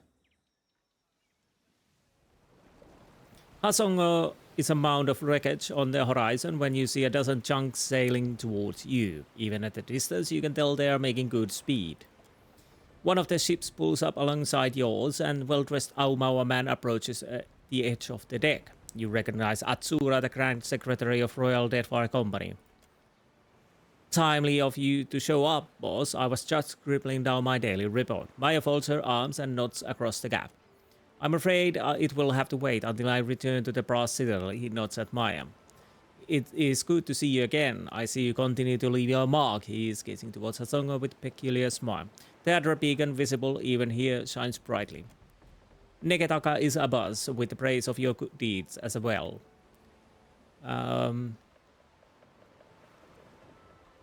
What is this about? I want to extend the thanks of the Royal Deadfire Company for what you've done here. He raises one hand toward the Adra beacon. You restored a valuable asset, whether or not that was your intention. He gives you a quick, sly smile. The others at the palace will want to hear of this, no doubt, and you may well take credit while the deed is fresh. Perhaps so. Atsura nods. At any rate, I have much to attend to, and it seems you do as well. Clear skies, Captain Isidorus. Atsura nods as his crew makes ready to sail once more. Okay, so first things first, we could go to the Dunnage and see how that works out. And then we, of course, go back to Neketaka. I'll probably take one of the new guys with me and Maya and leave our healer for a while. We'll see. But anyways, Dunnage next. Standing in the knee-high grass of an endless field, with the day just falling into dusk. Then, the earth falls away. The wind ceases, and you are sent tumbling up into the dark of the sky. Watcher. The voice of the Pallid Knight shakes the earth at your feet. You have returned to Berath's realm, your soul once more called to attend the wishes of the god of death. This shit again? You can't be certain, but you think you might see the barest hint of a smile tugging at the edges of the Pallid Knight's lips. Once again, you have spoken with the Child of Light. Tell me what you have learned.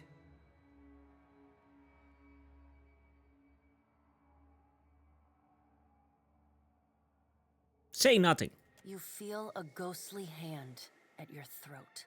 You will speak, or I will compel you to speak. She does not squeeze, but only rests her hand there.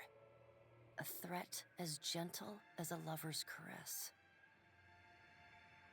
I have nothing new to report. My patience is not infinite, and your soul is but one breath in a hurricane that I control. She closes the gap between you in a blink. This near, you realize the god of death has a smell. Like dust and ozone. Petrichor and cold, cold steel. Again, I say nothing. Every time you defy me, I grow further inclined to disassemble your soul and scatter your essence to the farthest corners of the beyond once the task I have assigned you is complete. So have a care, Watcher. Oh, he makes for Makrant's teeth. Intriguing. The Pallid Knight stares past you, pensive. While attend, tell me what your many eyes perceive.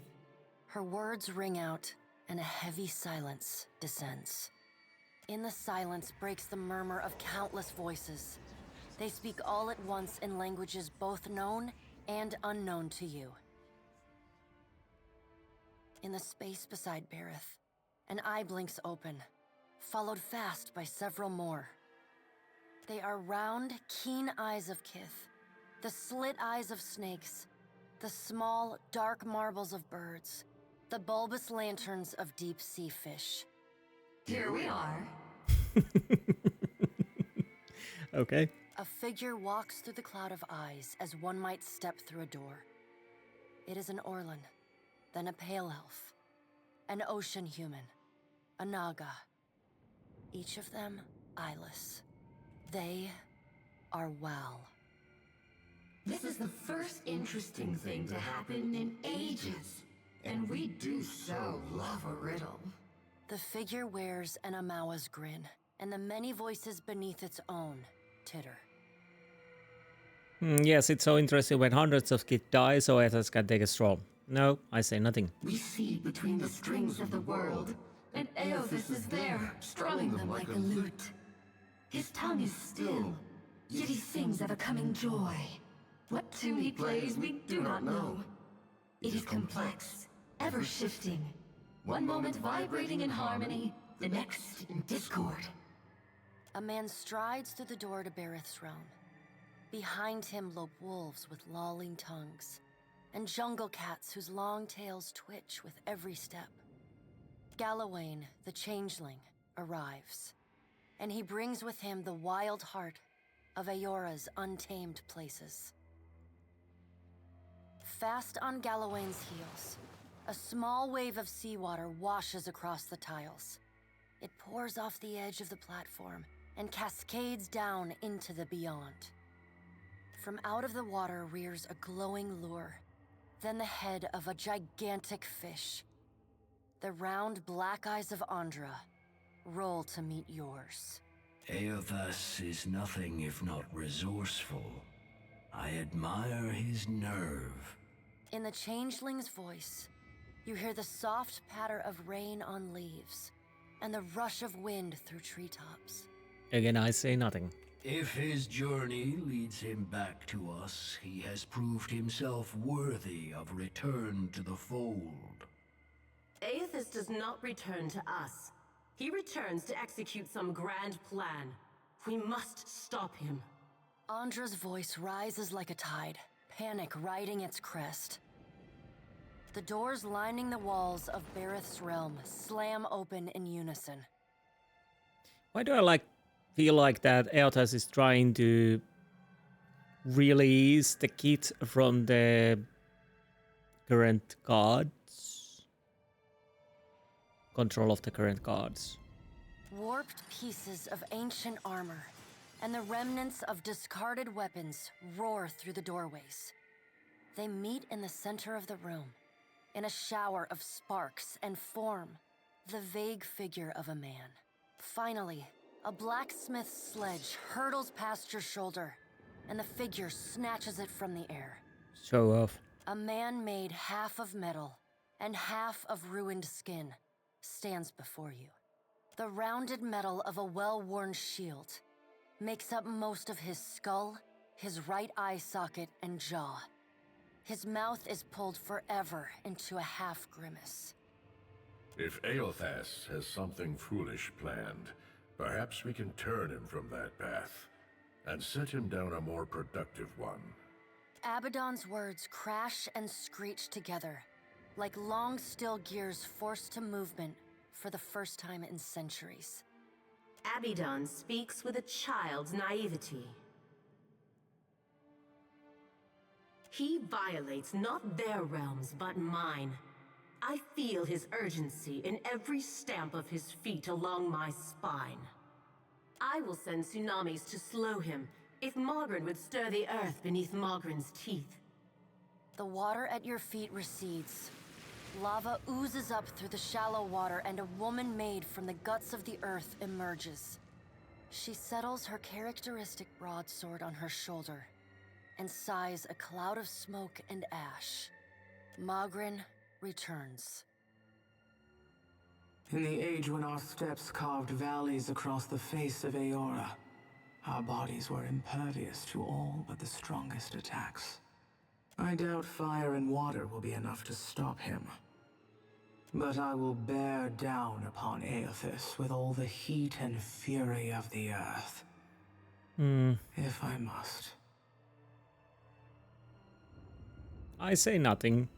The deep, bellowing cry of an aurochs shakes the ground beneath your feet. The cry drones on and on, a moan without end. Wowl's many eyes squeeze shut. Andra slips back beneath her waves. Mogren dissipates in a swirling cloud of steam. Galawain's beasts cower and whine. Only the pallid night stands impassive. My end comes to all things in time.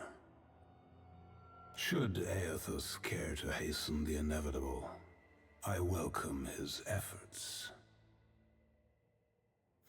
If he hopes to bring about the end of the world, he'll die too.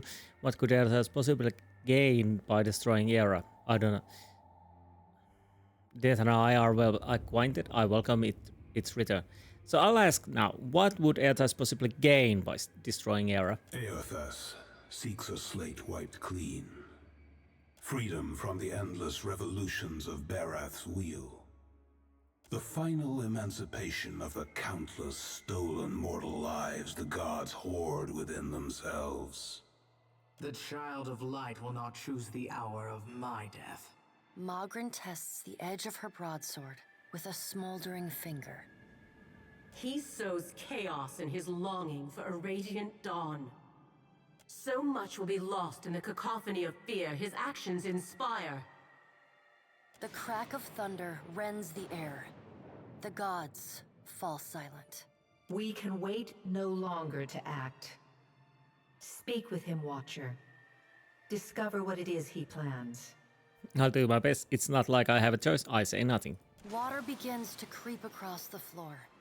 It swells, runs swiftly, and catches at your ankles. You scrabble at the tiles, but it's no use. The current's pull drags you off the edge of Berath's realm, and into the fathomless beyond.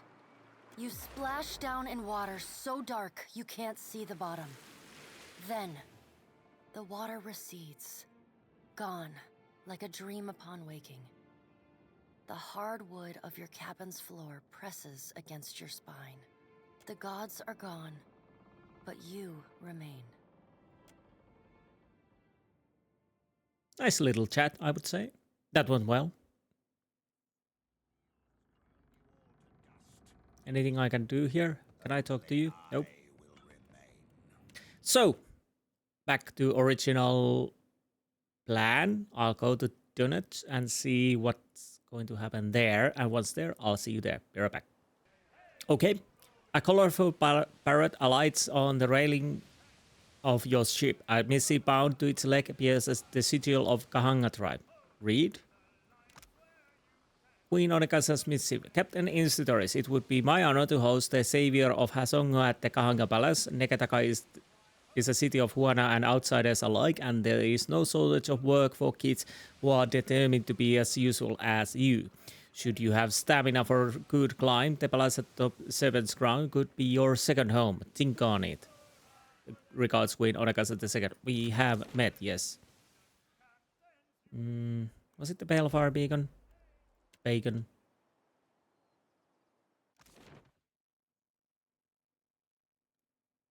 It will be interesting to see how we are received in here. Quick save.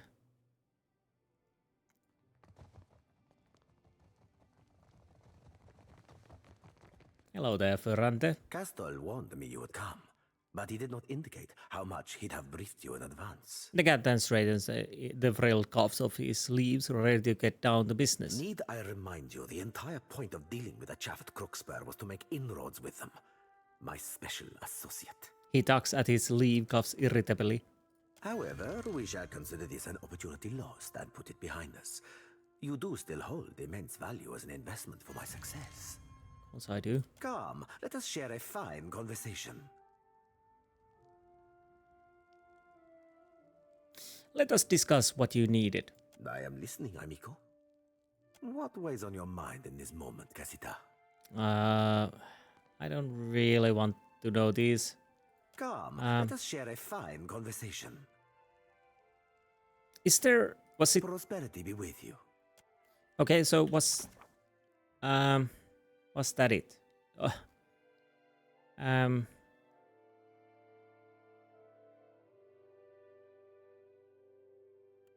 What was the name of the quest? Of like minds or something like that? Oh god.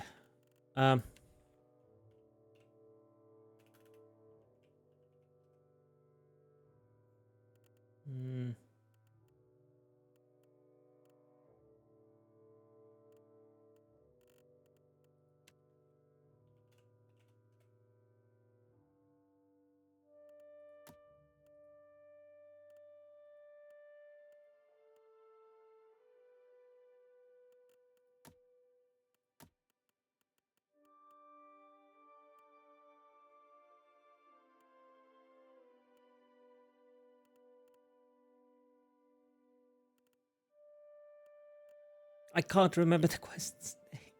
Can I see it from here? Okay,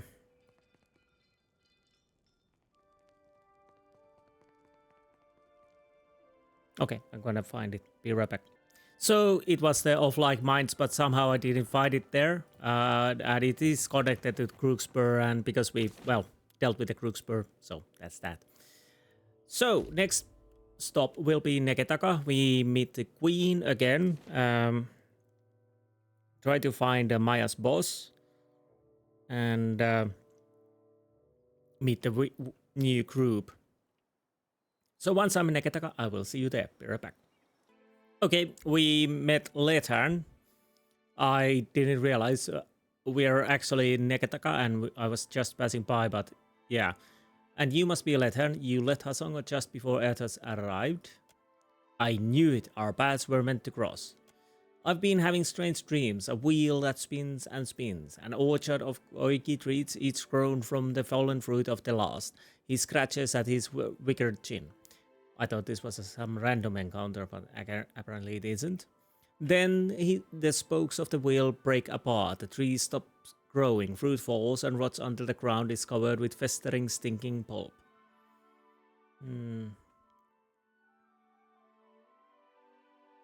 Shrug. Please, this is important, he frowns. In these dreams I also see you, at the center of the wheel, in the middle of the orchard.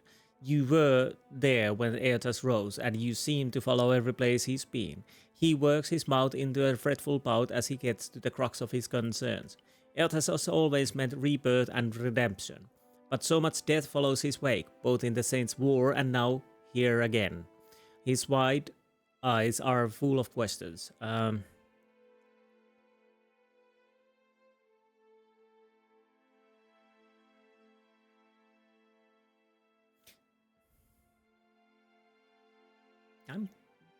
There are no easy answers. My people followed Eothas to war once. I wonder sometimes if we failed him when we lost, or if we did that at the moment we laid hand to blade. Well, to be honest, as we saw, Eothas kinda knew what was going to happen, but they did it anyway. Please, you've seen more than anyone. You've got to have some idea of what it all means and how we make sense of it. I can tell you how to respond. You have to figure this out yourself. I can't tell you how to respond. You have to figure this out yourself.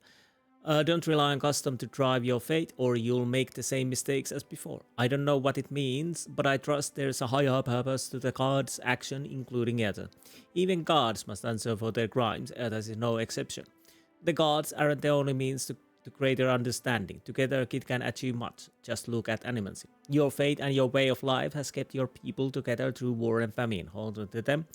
The Dawn Star have survived because of the community they formed. You don't need Eothas for that.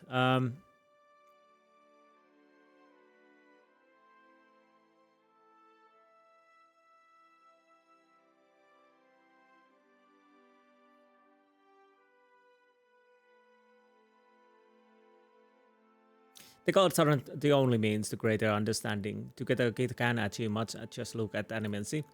Never thought of it that way. Let her nods, letting this sink in. I won't keep you, but you've given me a lot to think about. Thank you. He turns away and allows himself to melt into the crowd. So as you can see, I have a weird crew at the moment. I need to level them up, so I'll do that off cam. But I kind of want to keep this because I want to see if they have some probably their own side quests, and I see if I can get them. So it's better to do it while we're actually having a chance to do. So I was going to press Citadel Imperial Command, I think. Why did we start again? What? Anyways, once I need to do the level up now, so, and inventory management, I'll do that, and I'll see you once I've done, and let's see if we can see what Maya's boss wants, because yeah, we need to level up. Anyways, I'll be right back. So, back. I leveled up, upgraded stuff, and yeah, basically he's gonna use a two-handed poleaxe mostly. Dual axe wielding barbarian. Well, she and dual wielding sabers with my what was this character? This was Mind Stalker, Cypher Rogue, Barbarian Fighter, and Chanter. We'll see how this goes. I'll keep this a little while. Of course, I need to, you know, sleep. Oh, Maya wants to talk. Captain, a word? Yes, Maya? What, did Ishi defecate in your favorite helmet or something? Well, what? You've spoken to Eothas, which means you know what we're up against. If the fleet sailed up to him and fired every cannon at once, I imagine we'd have a fighting chance at taking a chip off his kneecap. Most likely, yes. There's no stopping him, is there?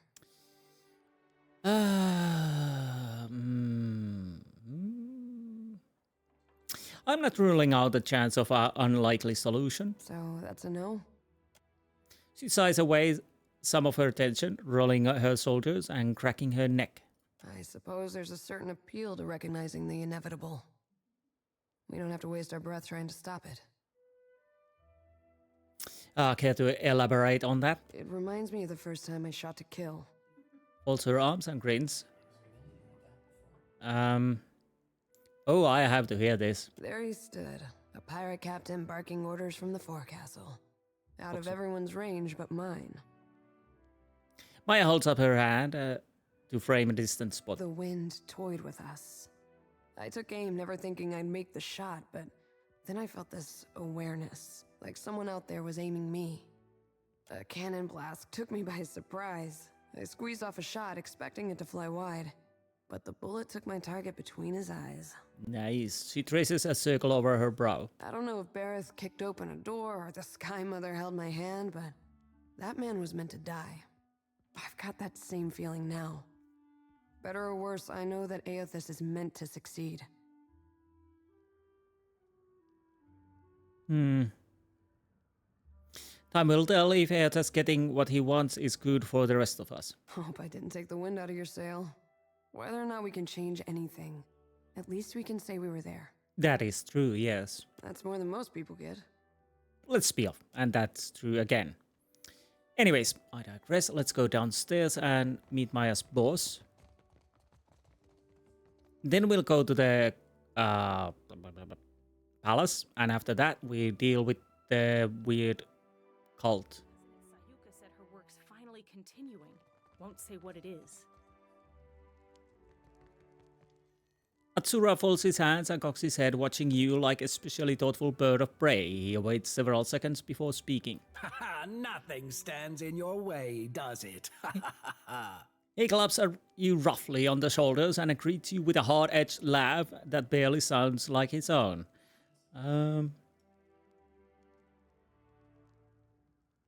Okay, I reported that you have a job for me. Oh, indeed. His eyes flash and an eager smile creeps along his face. It isn't often one such as yourself has the opportunity to act without restraint. How would you like to rain your wrath down upon the slavers of Crookspur? He rubs his long-fingered hands together. Wait, what?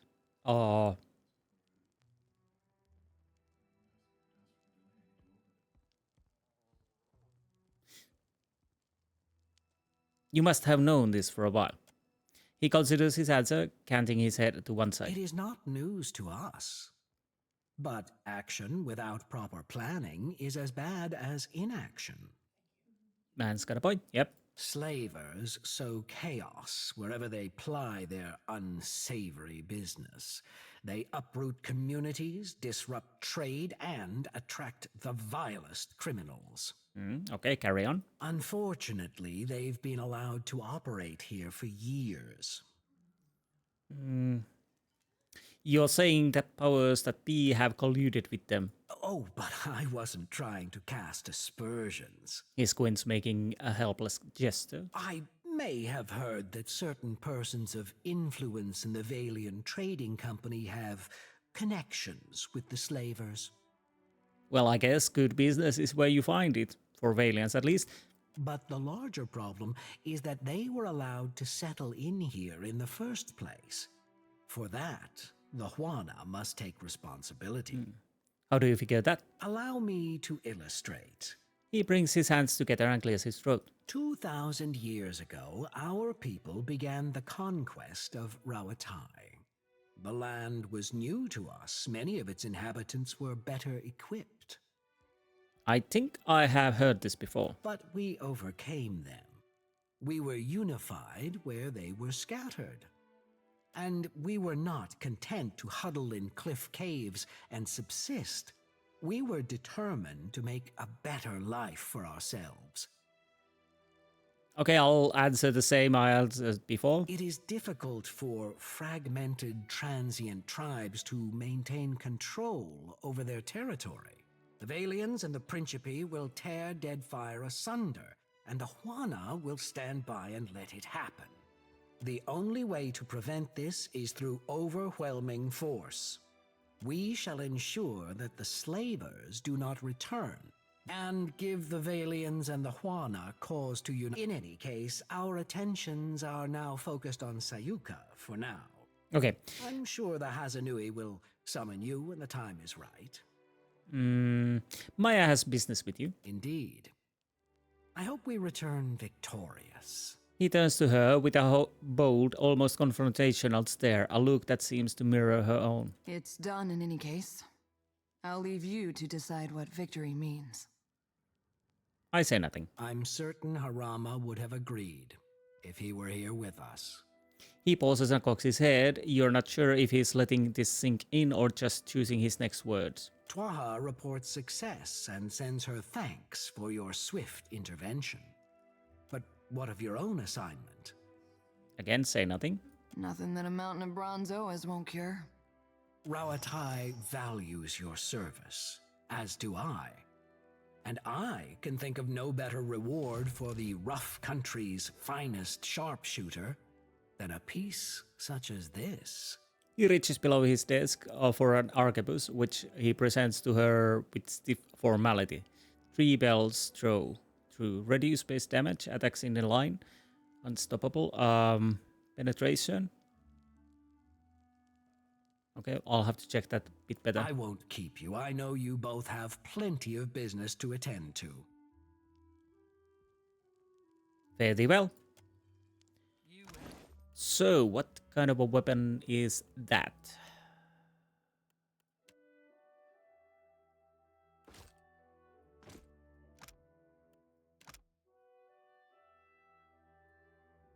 This is only superb at the moment. Attack time same, reload time same, array of effect target plus length 18. Oh, let's see if we can upgrade it. Unfortunately, I might not be able. Yeah. Interrupt on crit. Roll bleed damage over time. Yes. Custom cartridges. Minus 10 reload time. Plus 10% damage. I'll go with the reload time because faster he shoots, the more damage he does. She does. But I need the legendary. We need Adraban and Emerald. Bloody hell. And money. Money. So... were we comparing it to Blightheart?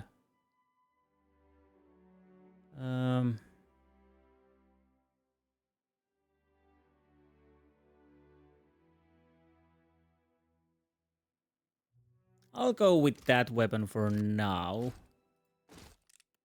I'm fairly certain it will be much better once we, you know, get it upgraded. If we need damage, we can use this. Accuracy 94, 94. Yeah, let's go with that for now. I thought it was obvious. Clearing her throat once, and then again, Maya raises her eyes to yours when you glance over. Oh, you wanted something, Captain? You were the one trying to get my attention. What, me?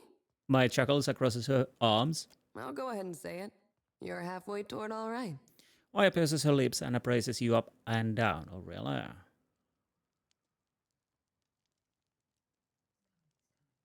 You're not too shabby yourself, soldier. Oh, I know. But it's kind of you to say. Oh. Have you ever... Dumb question, but here I go anyway. Maya folds her arms and shifts away from one foot the other. You ever gotten close to someone, even though it just wasn't... ordinary? A guard stepped on me once. Yeah, that about kicks the legs out from under ordinary, doesn't it? What I'm talking about is a scenario where a difference in rank can get in the way of enjoying shore leave. Someone being a very bad sailor. I haven't been a captain for very long, you know. I think I see where this is going. Let's keep it professional, okay. Ah, you mean a tryst between captain and crew?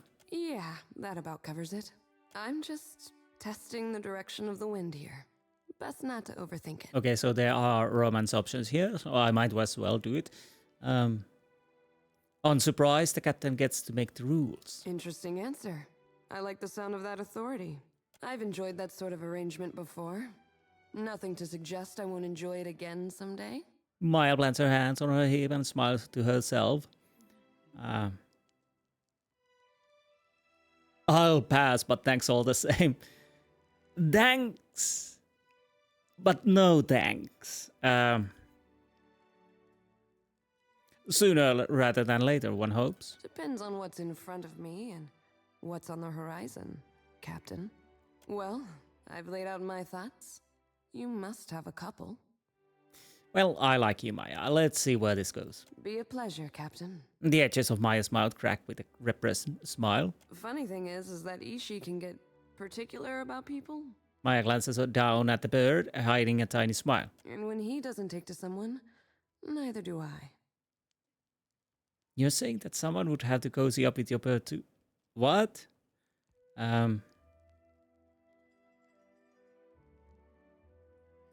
Okay, let's go with it. You're saying that someone would have to cozy up with your bird too. Did I say that? Maya folds her arms and raises her brow. Not everyone's a bird lover. That's fine. Some days I can't stand another second of Captain Stinkfeathers. But Ishi and I are never parted for longer than a few breaths. Take that however you will. I can't believe I'm saying this, but I think I'd like to speak with your bird. Try not to use any foul language. Actually, that was a nice one. Chuckling to herself, Maya steps back and gives you space. Wait a minute.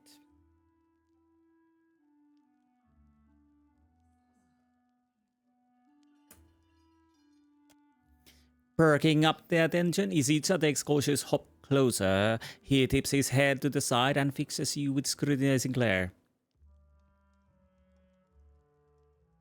Try to read Izicha's soul. No sooner do you bridge the distance to Izicha's soul than then he turns his cold, mismatched gaze towards you. The force of his attention hits you like a whip. Well, this is unexpected. A voice cuts through the din of your thoughts, feminine one, accompanied by the sound of feathers rustling against each other.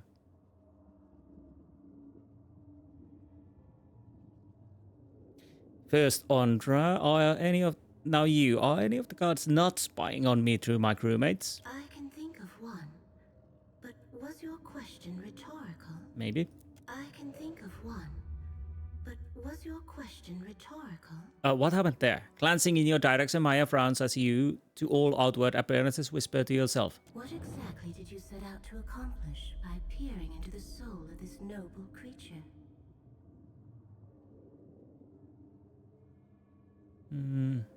What are you doing here? Maya suggested that Izicha and I get on better terms. I see. A slight breeze ruffles Izicha's feathers. You should already know better than to trust everything Maya has to say. The prospect of sharing her company. I can tell from here that it intrigues. Far be it from me to judge affection. Better that it bloom or wilt uninterrupted. Hylia lets out a wistful sigh that manifests as a cool breeze around your neck. While the Deadfire is being cut, cauterized, and trampled, it is charming to find someone who makes time for such elaborate foreplay. Any advice that could help me out here? I can say for certain that this is a very hungry, overworked, and at times underappreciated bird. Izicha spreads open his wings, studying his own plumage with evident curiosity. He and Maya share that much in common, at least. Beyond that, I leave the rest up to you.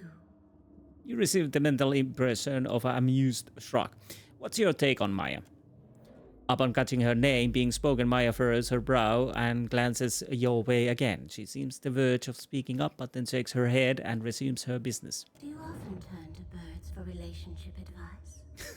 Well, I'm talking to gods, why not birds? I sense that Maya does not easily allow others into her confidence. She is observing you closer than you might guess. I bet she is. She has much on her mind. This may all be a whimsical diversion. Might be. That, or she is softening you up for the red work of her masters. Also a possibility. But you already know about that. That she's an assassin. Such a heartless word for an occupation which takes great skill to practice well. Merely stating the facts, not making a blame game here. Ah, I babble. What does the goddess of creativity know of kith courtship? Isitsa tips his head to the side and winks. So, I answered your question. Now you answer mine. What are you doing in Isitsa's soul? Observing. The one you call a Shiza makes for a convenient lens into your travels. I bet it does. Try not to take it too personally. I guess we're finished now. Best of luck in your mating ritual, Watcher. Well, thank you. The presence pulls away. You find yourself once again staring into the eyes of an alert, if less intelligent, Isitsa. Less intelligent? That's unfair. Who's a good bird? Letting out a high-pitched warble, Isitsa trucks his beak in among his wing feathers. You take this to mean that he is very good bird. Try to feed Isitsa. As you open your pack, Isitsa hops closer, craning back his head to observe with interest. Swim some shark meat in his direction.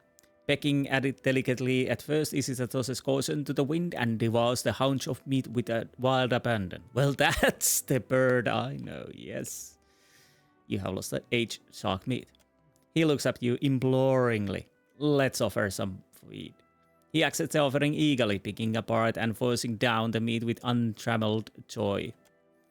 This time his look is determined, ravenous. He pecks at your belongings like he would ripe carcass. Offer some more. He flaps his wings and descends on the meat, throwing back his head to choke as much down in single go as possible. Now that is what I'd call a happy bird. I know. Maya folds her arms and grins. Not to mention a fat bird. Pretty soon I'll have to roll him around like a cask of ale.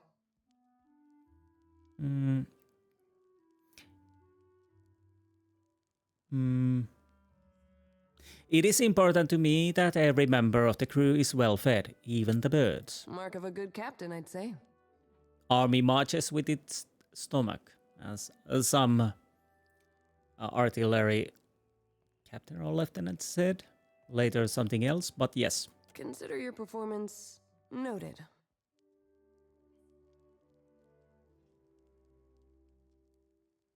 Are we on friendlier terms yet? It didn't take you long to open up to the idea at first. I like that eagerness. Let's say you've graduated to achieving the bare minimum of my favor. Maya folds her arms and grins. Which is farther than most anyone gets. Where do we go from here? Well? Touching your arm, Maya surprises herself with a gesture and pulls her hand away just as fast. Her fingers felt calloused and very warm. Sorry. I'm not new to this. I'm just not used to sharing company longer than a single voyage. I can't say where this goes next. But I'm keen on where it is now. I think we both want this as long as it's on our terms. Sounds nice when you say it like that. A little wholesome for my taste, but nice. However it pans out. Thanks for taking the time. And for the bird food. No problem. Okay, that's apparently You there. tell me if you're so smart. Apparently, yeah, there's a Romans supple people in here, so I might try. Yeah, I didn't realize that, but it's okay. Yeah, I'm fairly certain Maya would suit better for my character. Ishi, are you staring at the captain? Sorry. Little soldier. That's my job. Okay, we'll see you at the palace. Be right back. Here we are. So let's see. Where's the queen? Is she down here or do we need to go upstairs? Upstairs. I should have known and went there straight away, but I wasn't certain. I weren't certain. What was it? I don't know.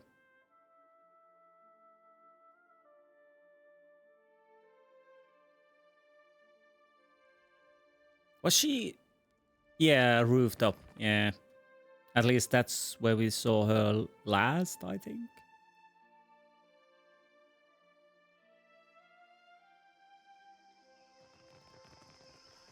Quite ostentatious. My scouts tell me that you sail from Oriokoiki. Raises her brow. My brother calls the Wahaki the last true Huana. He's severe on the Kahanga, but I do not call him wrong. Onekasa thumbs her chin and nods. They say you fought a detachment of warriors on Motare Okozi. Then you have seen their fury firsthand. I fought quite a lot. Names I don't know anymore. The tribe hates all foreigners. Passing ships are attacked on sight, and explorers never make it back to the beach. Okay, before you rely too heavily on Wahaki support, you should know they consider me an enemy. I need allies, Watcher. For what do you bring me foul omens? With reluctance, she signals the attendant to pay you. But at least we got experience. We need to be stronger than this, I say. Say nothing. Ngati frowns on the Kahanga. This was a trial, a test of our fealty to the old ways. We failed her, I say. I will not fail her twice. A queen's work is not outdone by misfortune, and I am ready for her next trial. Many Onekasa's attendants smile and bob their heads in support. Prayer and the wisdom of Kohopa will help steer my next course. I will send for you in time. Onekasa dismisses you with a wave. Farewell. Okay,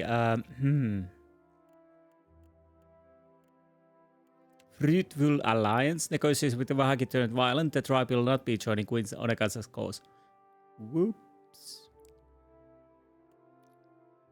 So, how does I fare with reputations? With honestly, Juana is still quite much liking me. Valiant likes me more than Royal Deadfire, but that's okay. Maya definitely likes me, okay.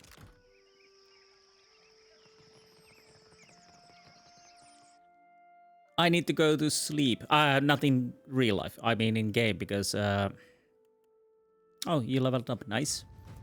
Bluff.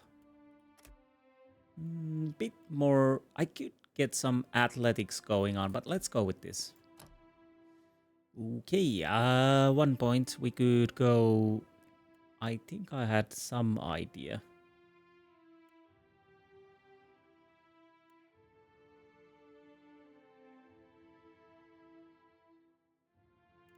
Let's go with that. Resources for allies in the area. Oh, you need to choose weapons again. Okay. I'll take a pike.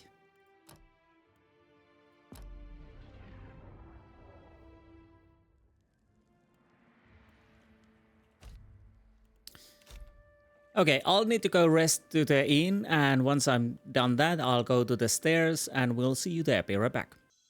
Okay, here we are. So, of course, Temple of Khan is on the other side. Well, that's not a problem. I made a little changes for my setup. These will be my front line. Me, Udvin, and Reke. This is... Constantin is one step behind. Or did I do it? Yeah, like so. Wait, what? Why did it change? You were supposed to be here. No, here, because she has the, you know, the... Speak freely. Poleaxe. So I think he can hit from further away. I hope that would make sense. Now, where's that Ogne? Light of Eothas be upon you. Okay. 7. It is the light that has led you here.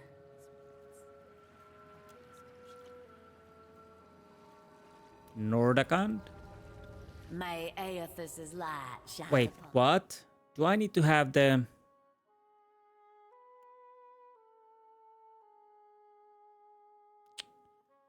So I guess I need to have Ada. That causes a problem. Light of Eothas be upon you. Oh no, I'll need to go and change the characters. That will take a while. Be right back. You hear a set of heavily armored footsteps from down nearby alley. The narrow streets in this neighborhood are largely deserted at night, and the echoes of heavily armored footfalls carry down the cobbled lanes. You notice two members of the crew, Kyordu red-handed and Usitsu, crouching at the corner ahead of you, their backs to you. You two look like you're up to no good. The bear almost leaped from their skin at your sudden appearance. God saves, Captain Usitsu. Are you trying to scare us to death? My heart nearly stopped. Frowning, Kyordu red-handed glances around the corner and back. Nothing to see here, Captain. Spill it out, you idiots. Sitsu's like, just tell him, Kyordu red-handed. Kyordu red-handed's eyes roll. We found a chance to make a little coin, Captain. Glance around the corner reveals an aging meadowfolk man garishly dressed in the styling of a Derwooden noble. Lamplight glints from the rings on his fingers and chains around his thin neck. Damnation, I told you, incompetence, that this was not the right street. The words are slurred as if the man's tongue is too heavy for his mouth. Several men and women are too heavily armored for the climate accompany the man. Apologies, master. If we... Shut up, fool. By Maker's flame, it is always this hot. Is it always this hot? I'd pay 1,000 dukes for another drink.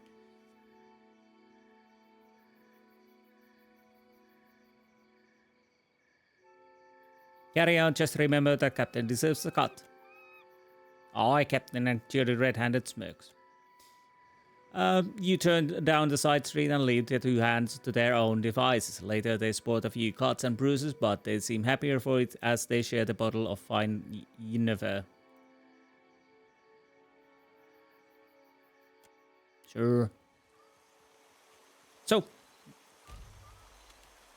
again, I'll change the crew. I'll be right back at the stairs.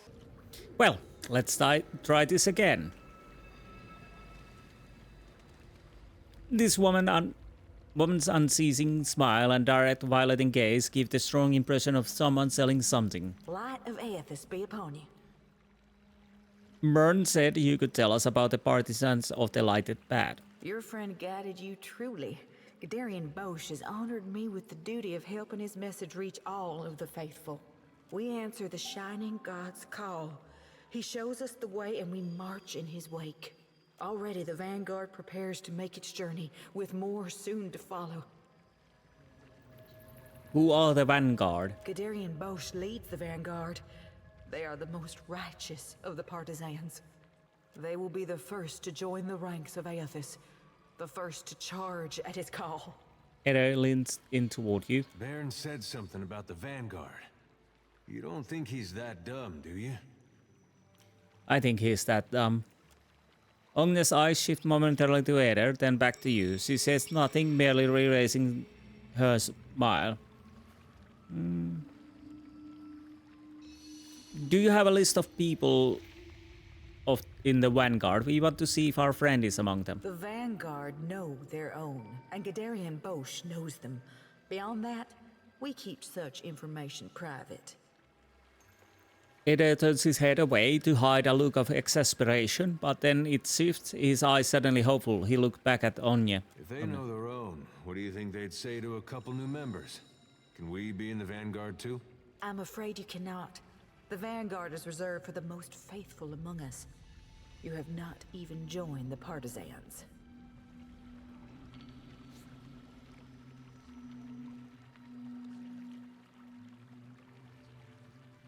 There must be something... I'll go with the bluff. I have followed the path all the way from its origin in Derwood as a grand pilgrimage. Perhaps you do have the glow of someone prepared to lead the charge. Unfortunately, even if I were to initiate you right now into our order, it would be too late to join the Vanguard. Their ship is docked right now in Neketaka, and set to depart at any moment.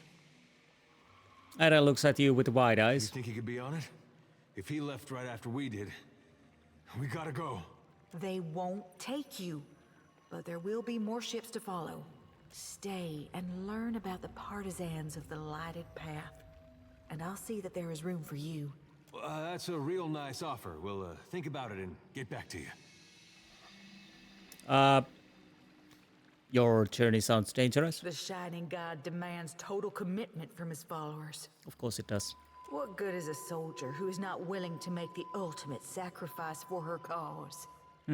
Why are you not doing the ultimate sacrifice? To walk the lighted path, one must be willing to never turn back. How would you join up with Eothas, chase him in a boat? Yes, in fact. We will follow him along the lighted path. When the time is right, he will welcome our souls into his legion. Gaderian Bosc has seen it. Just your souls, then? Not your bodies?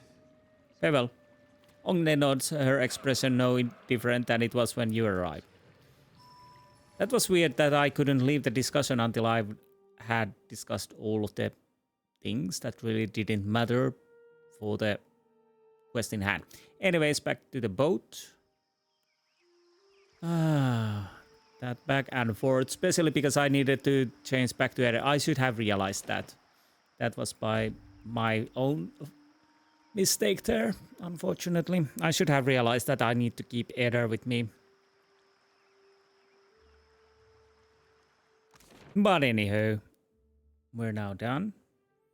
So we need to board the ship. That's okay. We can board the ship.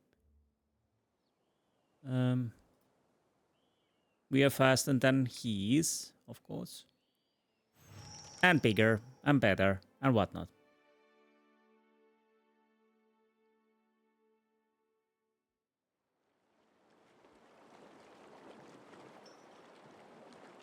Oh, so there's no discussing of anything. No prisoners. Captain?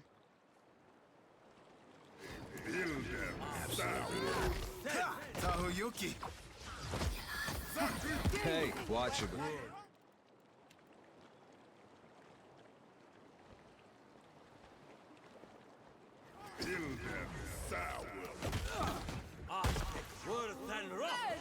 Son of a cur! I'll take care of it.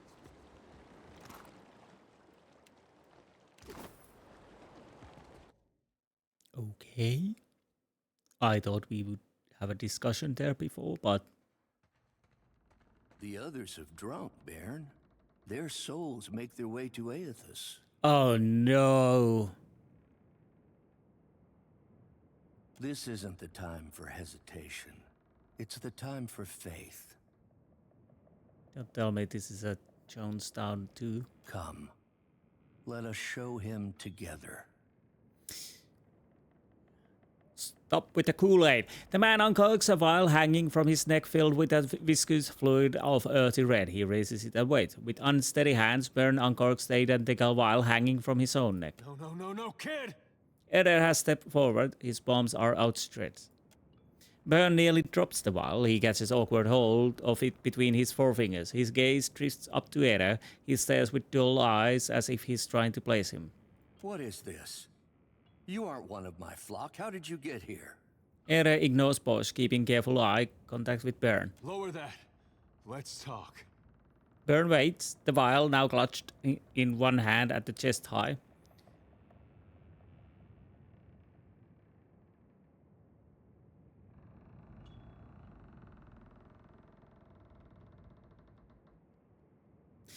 You have doubts about this. You are questioning, just like your mother must have thought. Your mom knew how to spot a fake.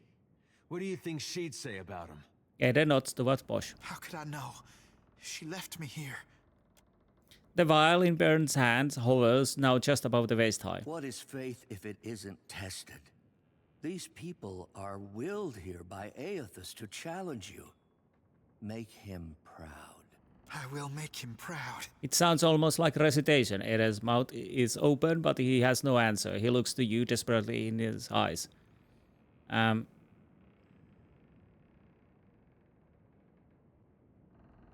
have seen evidence of the true nature of the gods. You are wise to question. Maybe he's not testing faith. Maybe he's testing if you can think for yourself. But our faith, isn't that what the gods ask of us? Bearn's hand lowers. It hangs his right side, the vial dangling. Eothas has come just as I said he would. There will be no other chances. Eder fumes at Bosch, his hand drifting towards his weapon. He must be in need to reach out to us. Effigy's eyes, kid. You think your tiny soul's gonna change his fate? As a watcher, I will pin your soul to the floor. You will never reach Eothas. And we'll smack it around a while too, on behalf of your mother. You'd keep me from my destiny? Out of spite? That's not the best answer, but yes. Bearn's expression shifts suddenly. He looks like someone who's been slapped hard across the face. His finger relaxes and the vial clatters to the ground, spattering the deck with what might easily be mistaken for a gruesome bloodstain. Eothas, forgive me.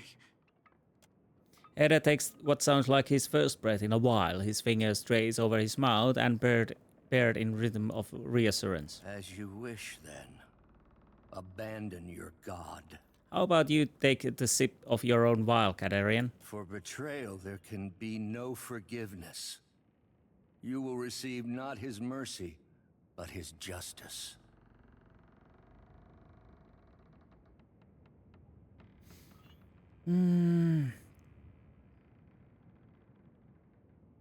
The decision is made. There is no point in fearing an outcome beyond reckoning. Don't you got somewhere you need to be, Bosch? If you're having second thoughts, I can help you follow through. Not a one. Bosch smiles and raises his vial toward Eder in toast. He downs the fluid in a single gulp. The shining god will light the way. He barely gets the sentence out before the first spasms rack his frame. A reddish froth bubbles from his lips and he collapses to the floor, flopping and arching like a netted fish. In one final, rigid convulsion, his breath stops and his body settles heavily on the deck in an unnatural pose. Think he's all right? He looks a little seasick. Too bad religious fanatics don't often carry much in the way of valuables. Bearn stares silently at the Gaderian Bosc. Little bubbles on the lips of the corpse are still popping. That would have been me. If I were stronger, it would have been me. No, if you would be weaker, it would be you. Lucky you weren't stronger then. The gods might have rights to our souls, but they got no right to our lives. Seems to me they'll take from you whatever's not nailed down if you let them. I could devote my entire life to Eothas, and it would never redeem this. Eder swallows and tries to say something. In the end, he just nods. For right now, let's just get you home.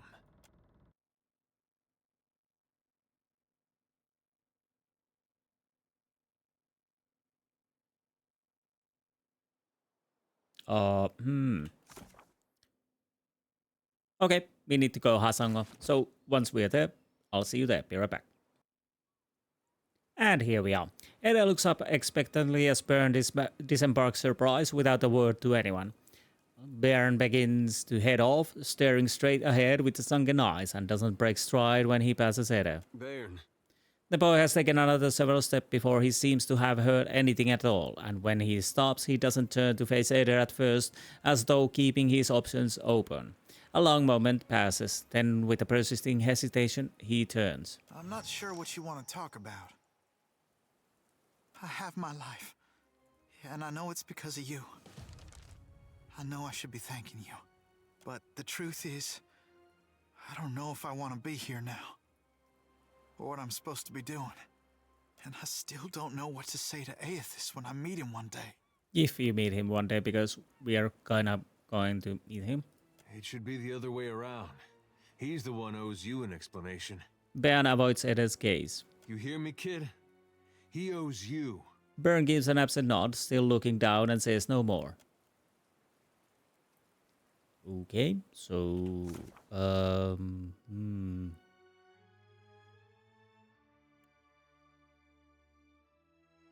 He doesn't appear to be convinced it was for the best.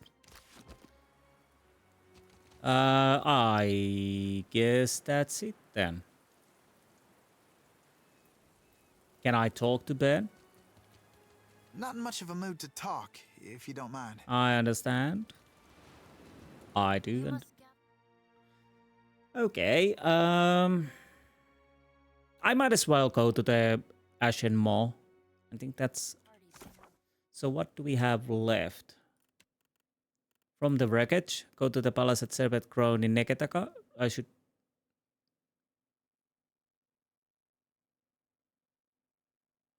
Did I already did?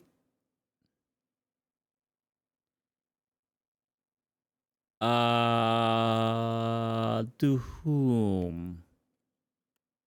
I guess I'll have to do that. We are waiting. And he waits in the fire. Okay, I'll go to the Neketaka palace and see how it goes. So I'll be right back in the palace. So it's not the queen, probably his brother. So be right back. Okay, here we are. Let's see if it was the brother who we need to inform.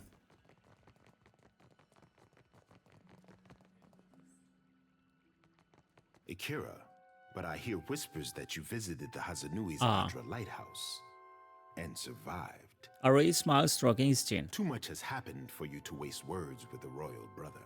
From now on, you work with Onikaza as an honored guest of her rooftop garden. Only, be kind to her cats.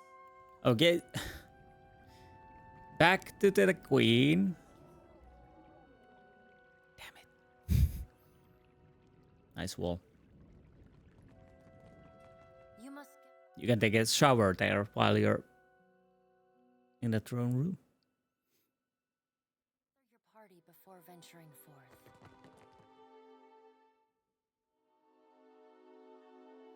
I just want to go to the Ashen Maw. You try. You return intact. Nagati is not always kind to those who travel upon her domain. Onekaza touches her brow and nods. My brother speaks of your journey from Otare Okozi. Mostly, he mourns the loss of his expedition. Onekaza looks out to the city and sighs through her nose. Scholars pore over your findings as if a charcoal rubbing could build a bridge to Ukaizo. I have learned to restrain my optimism. A messenger from the jaws of Tangaloa speaks with the voice of wisdom and change, I say. She raises her brows at you. It is fitting that yours should be the voice that tells of Hasongo's fate. What did you see there?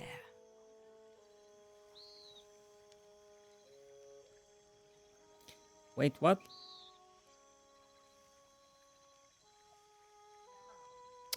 Some Naga occupied the colony after Eothas drained the Adder. I let them leave. The snakes are on edge. Where comes this new boldness? Onekaza thumbs her chin and narrows her eyes. Far be it for me to complain if they make trouble for outsiders. There is awareness to her thoughts that she doesn't bother to hide. What of Eothas? If you know why he terrorizes the Deadfire, speak on. Well, he makes for Magrant's teeth, but I believe that is only a waypoint. Tapping her chin, Onekaza nods and waits the matter. At length, her even expression spreads into a pleased and knowing smile. If Eothas makes for Magran's teeth, I say the Rathun will grind him to dust for the praise of their warrior matron. Probably not. Her brow rises with interest. Even if they fail, it will be an enemy cleared from my plate. This is the gratitude of Nagati, I say. And I say nothing. From Port Mage to Hasongo to Magran's teeth, Eothas follows a rich vein of Adra. It takes him northeast to more interesting territory. In the deepest memory of the tribes, we have told stories of Magran's teeth. Embellished sailors' fables, Akira, but not without some truth. My people speak of treacherous seas, lakes of fire, and the ancient warriors hammered to life on Magran's anvil. Onekaza props her chin on her fist and looks you up and down. Ashen Maw is the grandest and most accessible of the peaks. It is the sharpest tooth in Magran's jaw. Prepare yourself for a fight. Say nothing. If you make preparations in Neketaka, I say we can help each other. She sits up straighter and regards you with a level expression. I must keep the city's peace, and I have only so many arms and eyes. While the Deadfire screams, I would see Neketaka outlast the storm to come.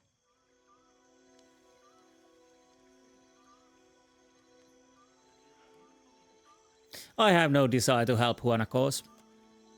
Her gaze darkens, Orekasa's eases back as any amity she cultivated during your exchange is quickly overwritten. So be it.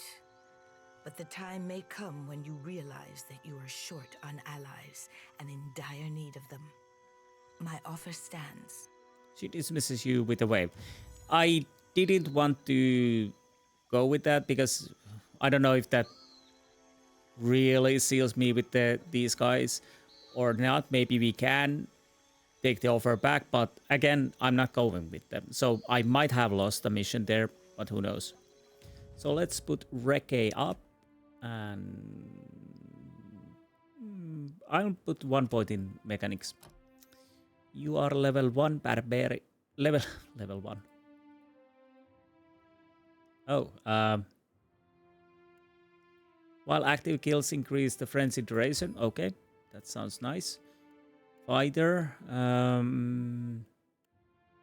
Strike enemy with a powerful melee attack dealing high damage. Might be. Unbreakable. The fighter refuses to be vanquished after being knocked out. The fighter stands up back with a portion of the... Yes!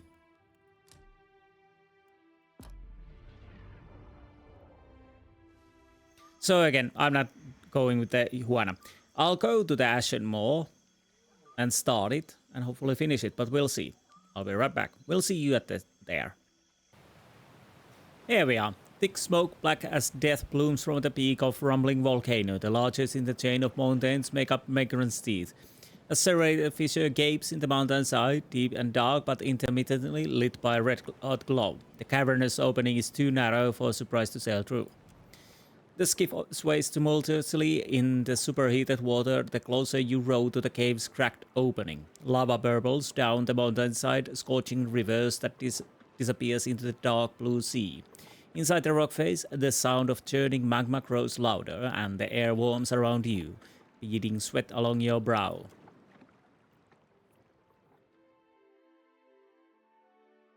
I just realized I have wrong people with me. Well, one wrong people, and that is Eder. But, okay, let's keep Eder.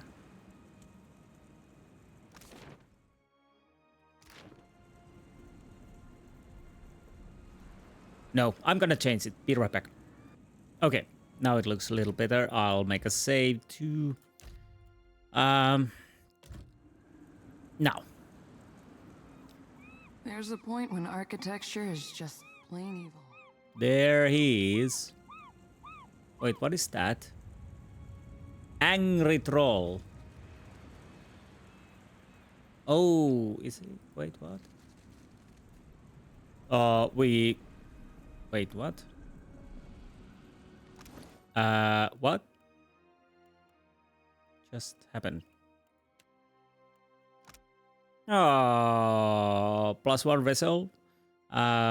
Additionally, the party cannot engage and is immune to engagement. Also, anyone in your party will die when they are knocked unconscious.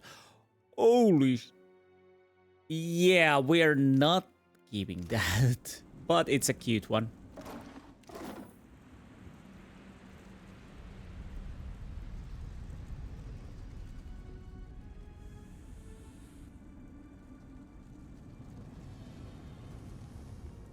The burned remains of these prisoners were the tatters of sailors' garb.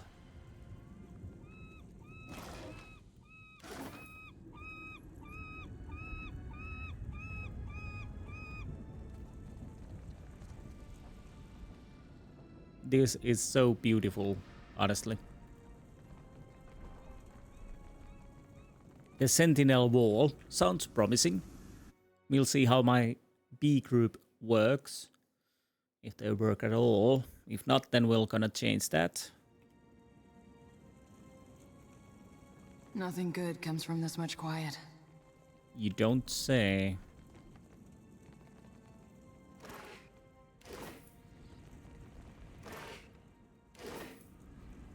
I got it.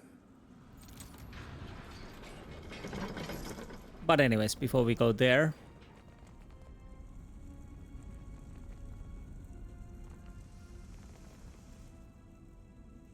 Ishi, now is the chance. You had any second thoughts about this place?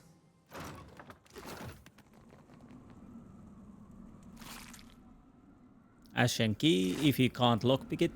A rock slide has collapsed this section of the keep. Damn, the visuals are very nice.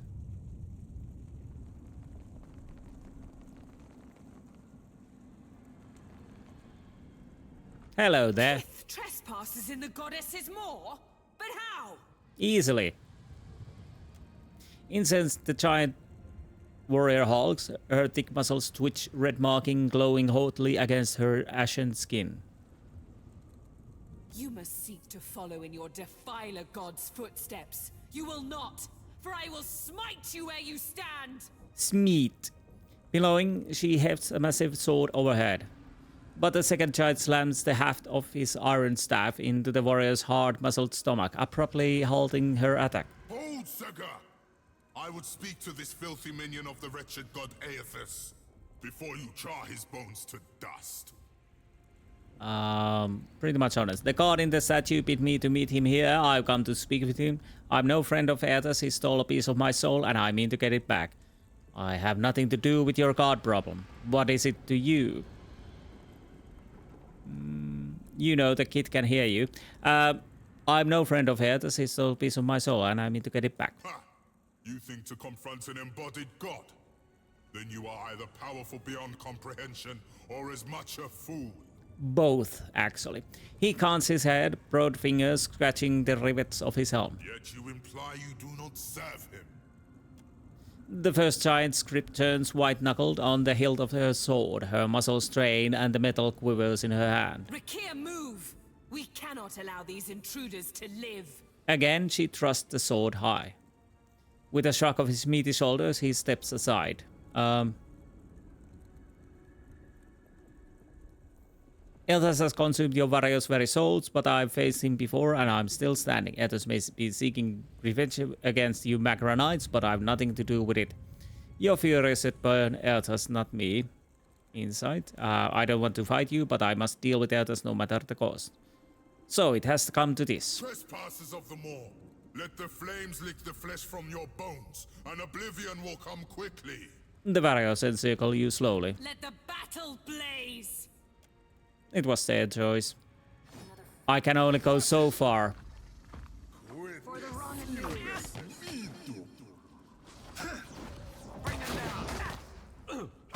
You were found lacking.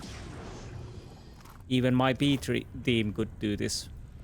Although she took quite a lot of damage.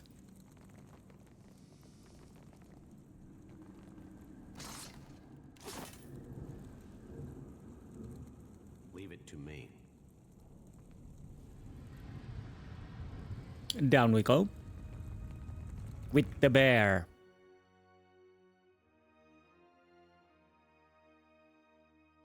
Very important bear.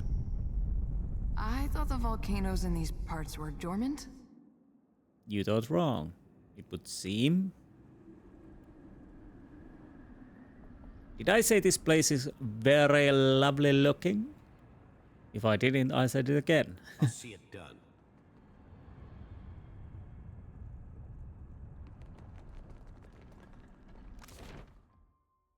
Lair of the Ancient. Checked keep. That lair of... Telling me this place was welcoming before Eothas showed up? Probably not. I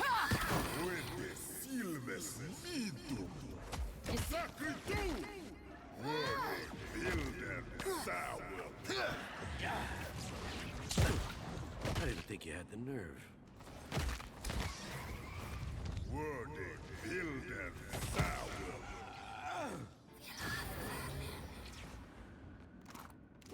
By the by, do I have more possibility to enchant this? No, not.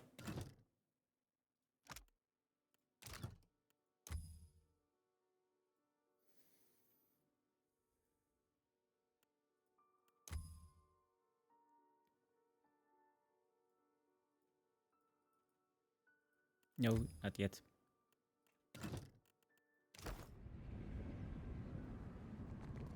Deep gaseous maw is raccoon's armor and flesh. Let's go see the lair of the ancient. Sounds like a dragon. We'll see how we deal with that. B team probably can't win it.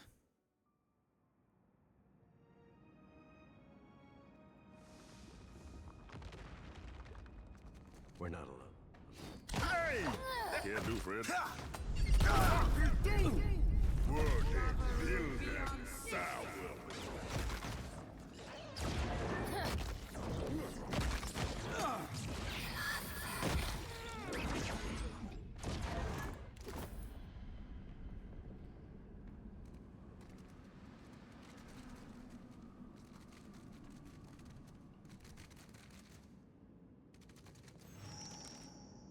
He waits in the fire. I don't like this, Captain. Neither do I. But onward we go, because I want to know what's in here and what happens if I deal with... Ishi, don't let your feathers catch. A haze of soul essence sifts up like smoke from corpse scored with heavy claw marks. Oddly, no blood pools beneath the body. The wounds have been cauterized. Reach for the soul. Hot to the touch. The essence slowly wafts through your fingers. Then you're tumbling down into the feverish sensation of a soul reed. You are a great champion, a Goliath among giants, your chest tight with pride, and now something darker, a strange dread.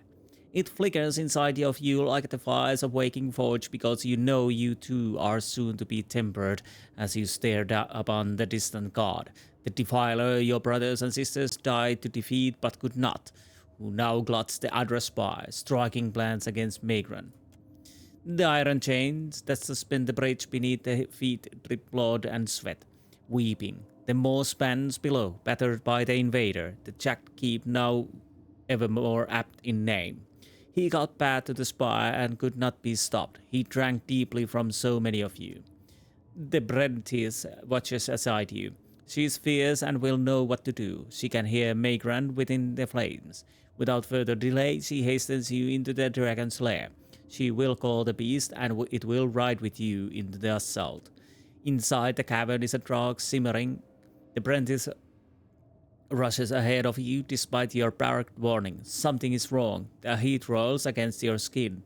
A whisper of death, dangerous rather than comforting. The Defiler god has riled the dragon. The Brentis raised her talk high as if to collar the dragon. The light of it is shielding her helm in the darkness. She is thundering. The time has come, Jada. Submit to Megran's will. And the walls rumble from a sudden earthquake. No, from the beast's laughter. A shadow looms to your left. The scalding claws punch through your skin. Okay. So dragon it is. We'll see how this goes. Probably we'll take a beating now. Hello. That very nice dragon. Ain't she a beauty? Yeah. A creature of smoke and scales, embers and talons looms up from the darkness. Her back and ribs gleam luridly, red as the lake of fire that laps at her feet. She hisses the sound like rocks grating together in her throat, and though her peeled back lips forms no words, you understand. Who comes now to stoke the flames of chaos further? Jadaferlas the Ancient. Have I not yet feasted enough? I suppose I can make room for another. Start with the bird. He's been complaining ever since we arrived. Maya glares down the Isita, who cocks his head at her. A dry laugh crackles from the dragon's thick-scaled throat. I'll try to intimidate. Attack me, beast, and it will be the last thing you ever do. The dragon floats in the crouch in the magma, reconsidering. I am listening. Bleat louder, little morsel.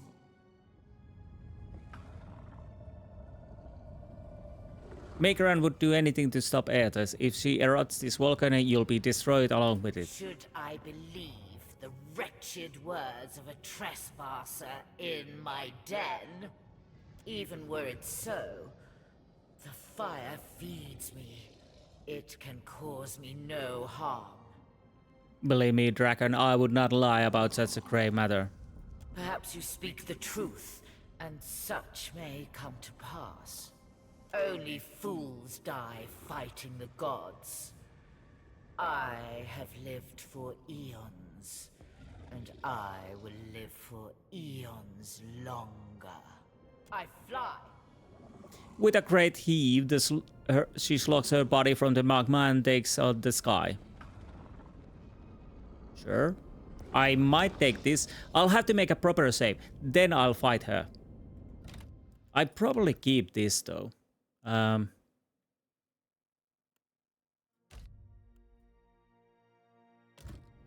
But let's quick load.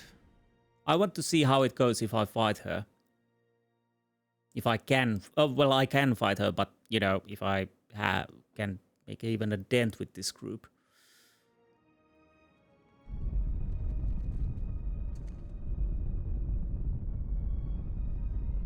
We probably die. But I kind of like that I intimidated the dragon, so there's that, of course. Ain't she a beauty? Who have I start? White-hot pain lances through your head, drowning the outer roar of the dragon. What replaces it is a low growl that sends vibration through the chamber. A pair of amber eyes ignite from the shadows. Their attention forms a knot in your gut. You swore to glut the survivors on the remains of the dead, but the souls of the Deerwood groan with hunger. The eyes narrow, their focus shifts toward the creature. When my champion closes his jaws around you, know that it is my teeth which pierce your hide. Galloway nods toward the magma dragon and eases back into the shadows.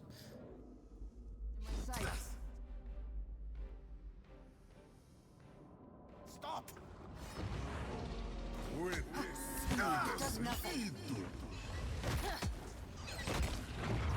That's just sword. No prisoners. Whoops. A bit off key.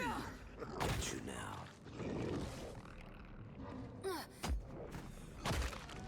It does not work. Caution, please.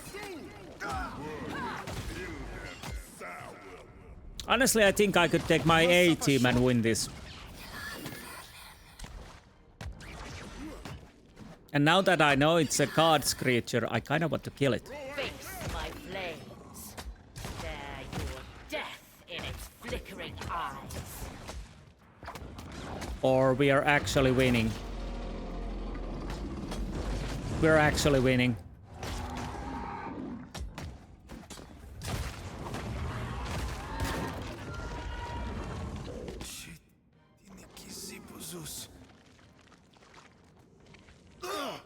Oh, for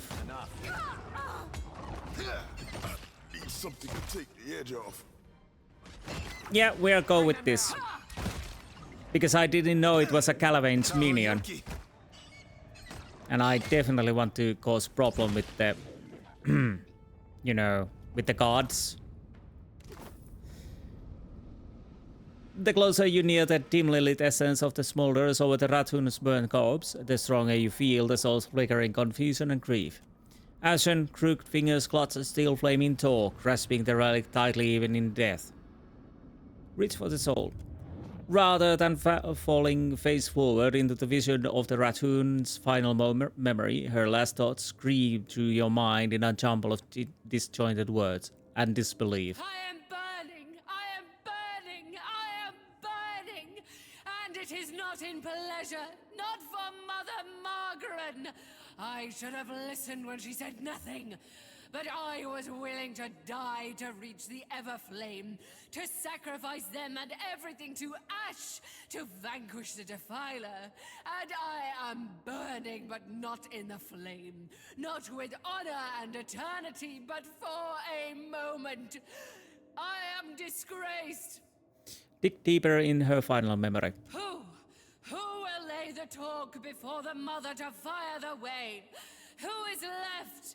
Who will guard the sacred spire, the mother's mind? Who will descend the shrine to the Defiler's god's face? Not to these hands that are ashes sifting on a breath that is a last sigh of a wretchedly snuffed life. Not to me and mine. Now she who was blackened and befouled and forsaken by the flames, forsaken by Margran. Okay, brighter talk from the priestess' hand. Torque of Pitakten. This eternally burning torque was forged by Margran and bestowed upon the Ratoon as a symbol of their submission to the goddess will. Pitakten is a Ratoon word, roughly translating Everflame. Okay. With a final flicker, the last of sweet violent shuddering the soul dims and disintegrates. Honestly, yeah, I will take this.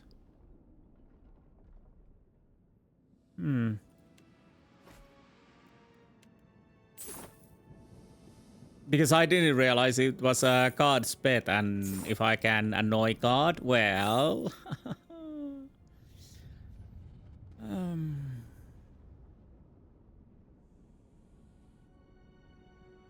I don't know about that. You had sabers. Saber one-handed.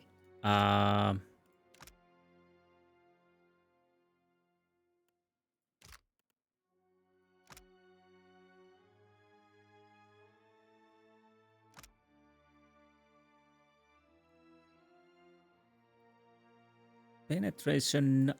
This is hard.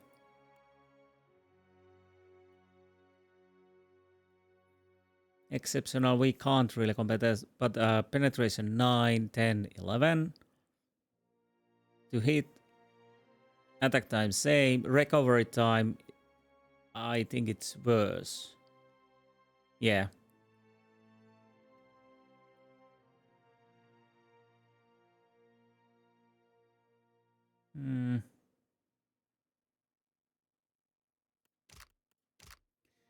Stormblade deals 10 shock damage to target on critical hit, 10 damage as a shock. Corvid bounty, wield against +8 health on critical. I don't know. It might be good, but yeah.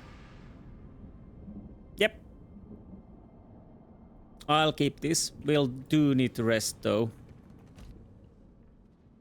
Well, we're not allowed to rest, at least in here. Maybe at the bridge. Honestly, I'm surprised our B team managed to beat that. I was fairly certain that we will lose. We managed. I think we blocked one of his breath attacks. The covering part where we were scared, that was a bit of a problematic. I could have ended the fight because I don't have priest or whatnot. But yeah, that went surprisingly nuts. Have some egg in this troubling time.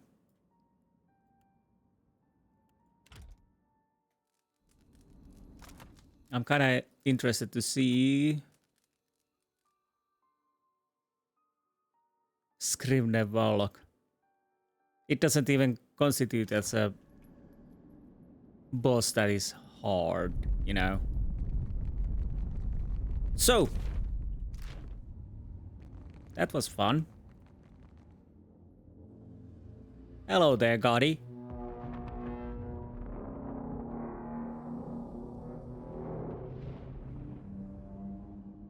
Bet you wish Caed Nua was this big. Yeah. Leave it to me.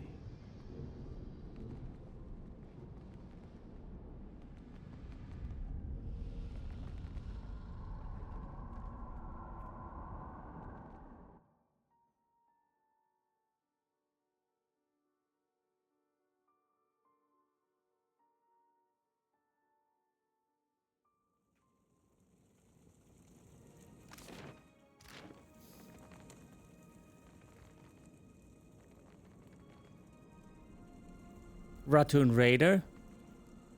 Peaked at spotting you, the strapping warrior slams her shield against the floor, rattling the stones beneath your feet. Scurriers in my keep, make ready to be crushed, vermin of Eothas. That's what the others said right before I killed them. Fires take you. Muscle flexing, she heads her weapon to strike. You will find no mercy in my flames. And I'm not going to give you mercy because I'm a bastard.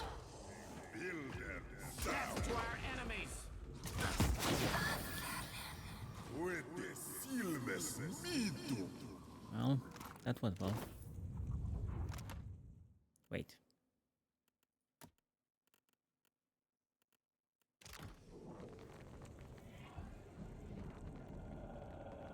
Let's go down here first. Okay, we can definitely lockpick that open, but might as well check around.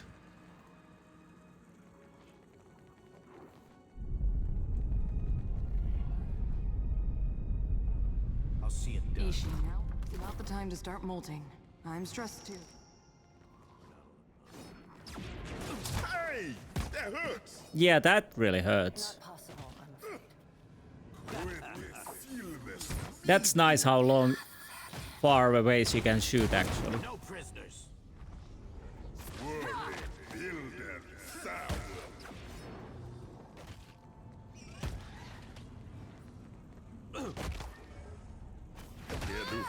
Watch where you're aiming that thing. Honestly, funny thing is that our chanter should be able to also summon. Oh right, I totally forgot check one thing. That is the grog. Summon dragon.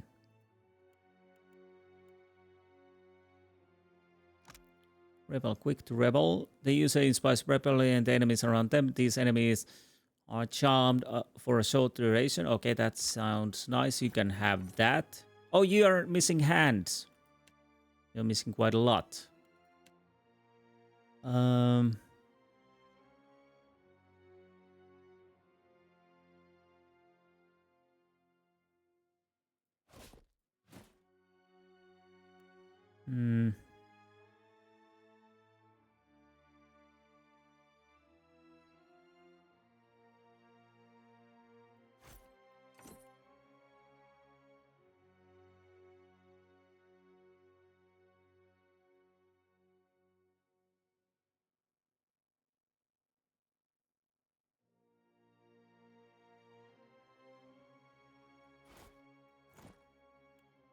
What are you missing then?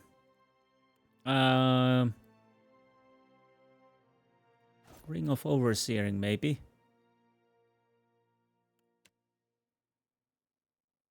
You have Ring of Unshackling.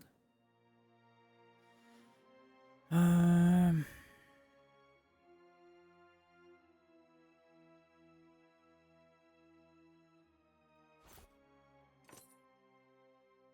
let's go with that.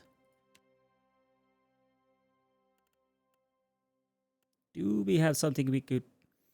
Hawkeye. One perception... Oh! Oh, but it's stilettos.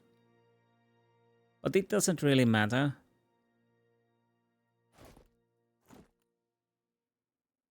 Yeah, you... yeah, you look better without the helmet.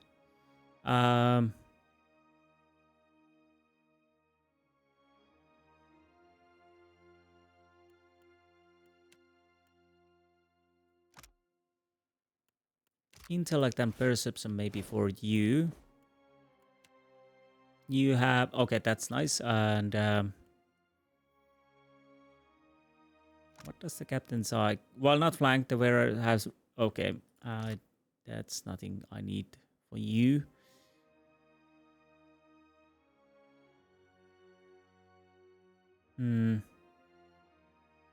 Well, you can have that.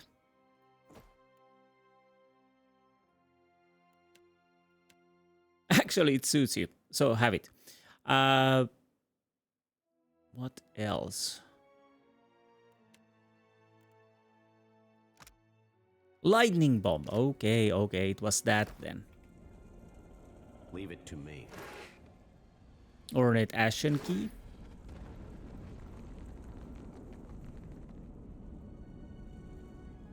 And that's blocked.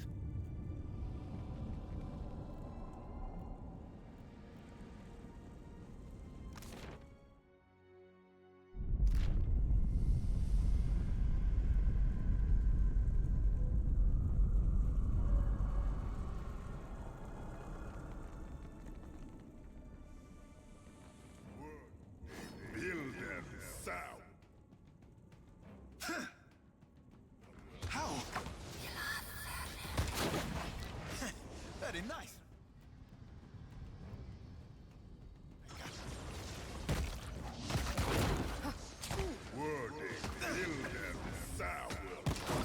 Keep your hands to yourself. Feel pain.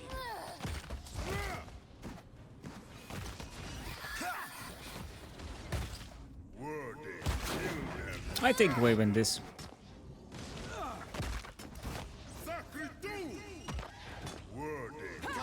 Right between the... Finish this? Yep. It does not work. Yeah. The other, because he has a flame axe and ice axe, the other axe doesn't really work, but it doesn't really matter. That was a hard fight.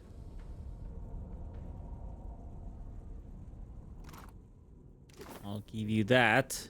I'll see it done. Fileless in death, this warrior's body is being ceremoniously prepared for cremation. As you wish.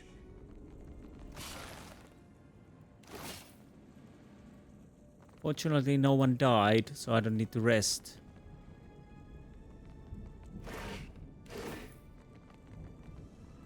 Yeah, Ornette key.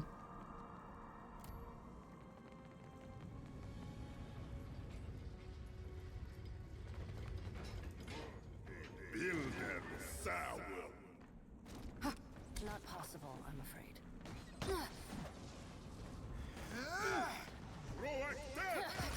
Come on. Leave it.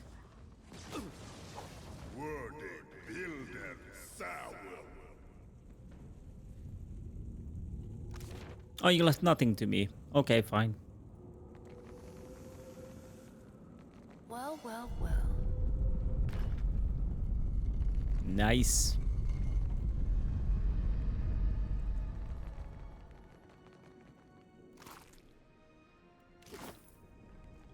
Wait, where are you going?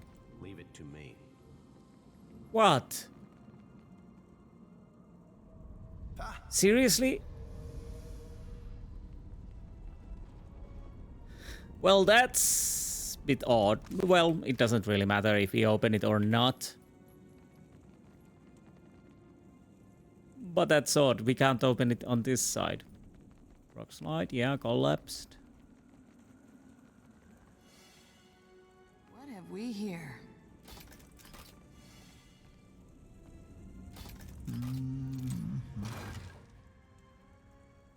Fire thrower clothes, +2 dexterity, +2 explosives, spellbinding, 1 arcana. That those are not. Okay, that's weird. Is it you, our resident chanter?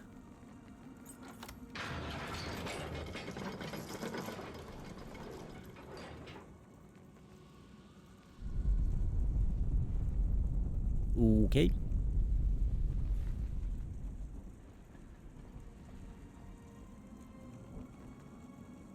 A raccoon warrior stands tall even among his giant brethren. With a stern sweep of his hand, he addresses the soldiers at his side. The Brentfist tarries for too long, yet only she is fit to fire the shrine.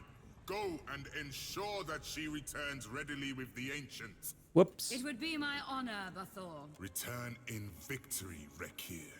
Yes, Bathor. Equivalent of warlord. And remember, the giant sweeps his gaze in your direction. When the warlord spots you, his shoulders stiffen and he reaches for the mace strapped to his back. you are a bold one to attack us in our own seat of power. Well, to be honest, your power is quite crumbling. I hope you are prepared to die here, for I will soon prostrate you on the altar of Margaret and burn you for her glory. I bested your kind before. Who are you to stop me now? You kill my brethren, champions of Margaret, and have the courage to test my anger. Champions. Puh. The warlord studies you for a few stretched seconds. The ensuing silence is heavy, oppressive, beneath the weight of his potential violence. Given the circumstance, I will hear your reason for being here, but my patience burns quickly, Kith. His eyes glower brightly from behind his heavy mask. What is your relation to Eothas, if not to act with him against Margaret?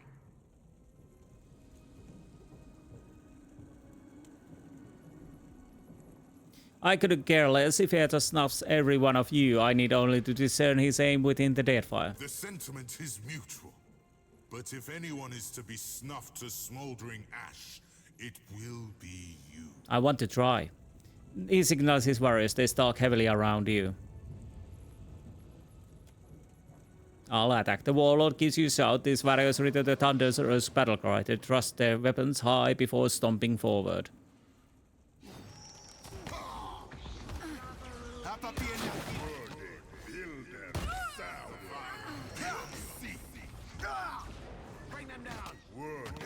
By the by, I'll have to check one thing.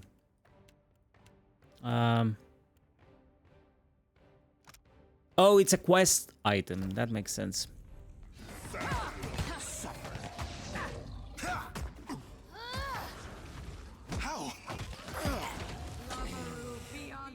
No prisoners. Well, easier than I thought, but of course we bested the dragon too. So I'm kind of like pissing every god's favorites, you know. That is what I do. Massive chain holds away from the shrine's conveyable platform. You stand before the shrine of Makran, goddess of flame and war, lifting your eyes. Fiery motes begin to streak across a vision as you stare into the imposing cast of her likeness. For a span of a single breath, everything falls eerily silent. The raccoon behind you fade away. Flames to either side of you flicker higher, dancing without sound. But the heat is real, licking at your skin. Then metal groans as Magran's statue bends her head to you in greeting. Watcher, the time does not allow for niceties. Her words flow like lava from her lips, like the trails that burble hotly from her eyes. Even now, Eothas gains strength from the spire. What progress have you to report? Raccoon were in my way, so I removed them. It is the fool that fights an ally during the hours of chaos before a victory. A battlefield can change in the blink of an eye, or the rattle of a dying commander's last breath. She leans forward, the copper of her corded arms gleaming from the blustering flames. She ducks her sword free from her plinth, and the entire shrine shudders with heat. The Rathun were not fit to serve their purpose. Thus it is of inconsequential matter to me. Yeah, that's what you say. Presently I shall erupt this volcano, and with it, consume Eothas. I suggest you retreat if you at all value your mortal form. I need more time to reach Eothas. I can give you only the moments more it takes me to fully fire the depths of this maw. After that, I will not stay the assault. Even for you. Fare thee on, Watcher. My condolences, should you die. She inclines her head once more in a stalwart farewell. An avatar of the goddess flashes over the imposing statue before you. As the image fades, her absence leaves the shrine cold and deathly silent. Let's interact with the shrine. A statue of Makran towers above you, bloodied and battle-ready. The goddess clutches both sword and shield. At the base of the statue, a rectangular iron slatted altar rests between two unlit braziers. Examine the altar. The slatted top of the altar has been hammered silver water smooth, except for a single circular groove notched deep into the center of the slab. Charred bits of metal, leather, and bones are piled in the interior of the circular groove, the remains of prior offerings to the goddess. Place the torch on the altar. The braziers on either side of the altar flail to life, red-hot flames shooting high before settling into a steadier, softer burn within the bowls. Lava eddies beneath the iron grating in the floor, heating the soles of your feet, while the statue herself seems to wake, metal groaning, rasping, as the shrine moves. You have lost an item.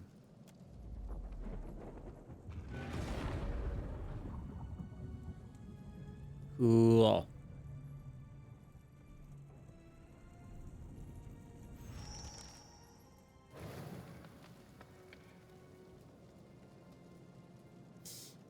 As that at the statue of Megran towers above you, eyes flaming, fist gripping her instruments of war. At the base of the statue, okay, descend into the depths of the Ashen Maw.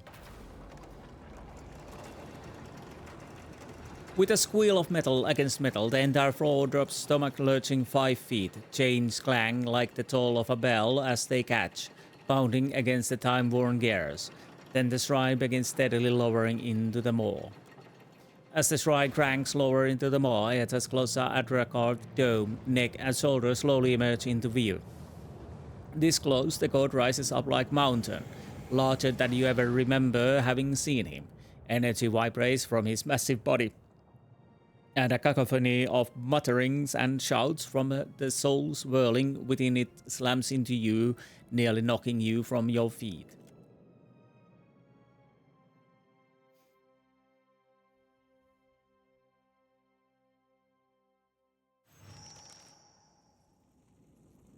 Okay, let's make a proper save.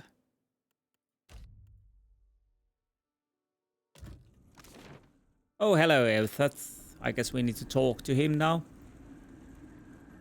Now's not the time to have any sore feelings about your smashed castle. We'll see. Jeez, this is nice.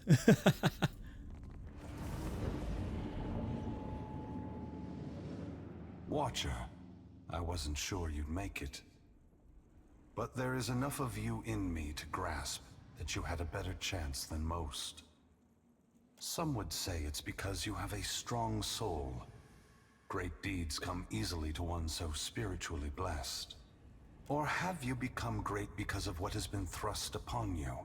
Watcher of Caed Nua, Herald of Berath, Hound of Eothas. I don't know. Whatever the reason, I'm still standing. Even after all these years, countless generations, we don't know either. The brightest souls can burn out in an instant, and even a pathetic, feeble spark can grow brilliant in time.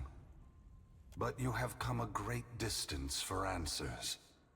What would you ask of me, Watcher? I need to know why you've come back. You need to know? Or Berath? Or the gods? The gods fear you have something catastrophic in mind. It seems the gods may have something catastrophic in mind for me.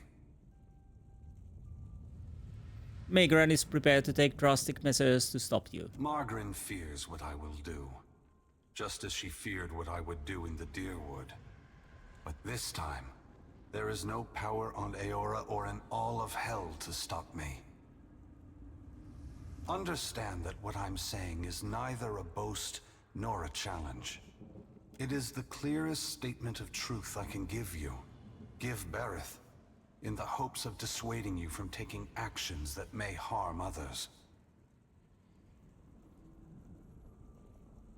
What are you going to do? Force gods and mortals alike to open their eyes to one another. Nice. It seems my sister does not like the sound of that. Yeah, it seems like that, yeah. Quit dancing around the question. A fair request. I suppose your time is more limited than mine. I want to return the gods to our original purpose, and to allow mortals to worship us, or ignore us, for what we are, not what we pretend to be.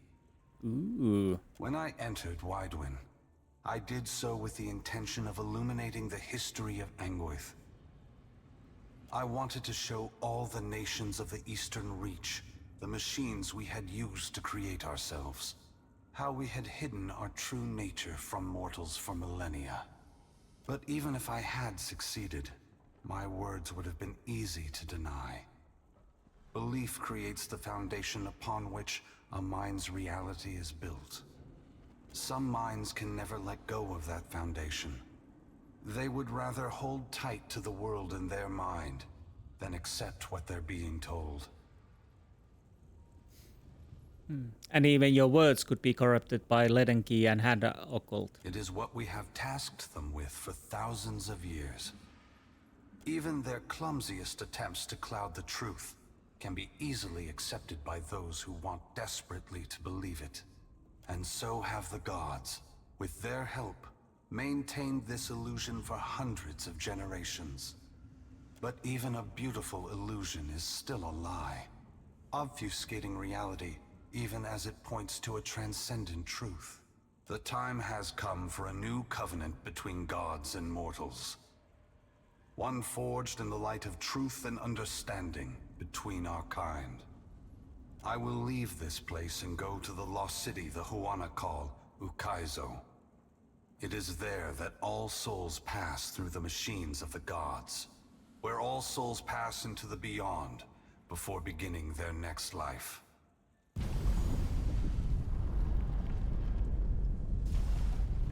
When I reach that place, I will find our great machines and tear them to pieces. I will smash the great wheel until the lights of hell all gutter and die. And when my work is done, I will leave this world forever.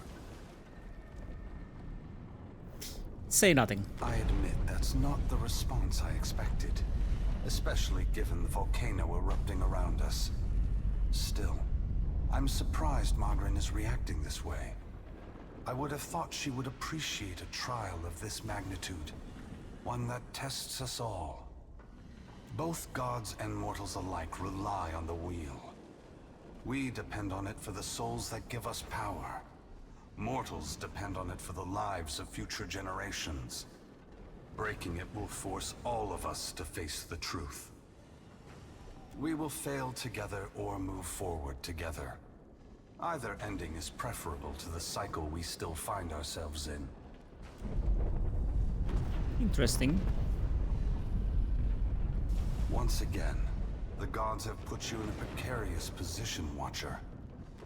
Considering all the troubles I have put you through, the least I can do is protect you from the wrath Margaret has intended for me.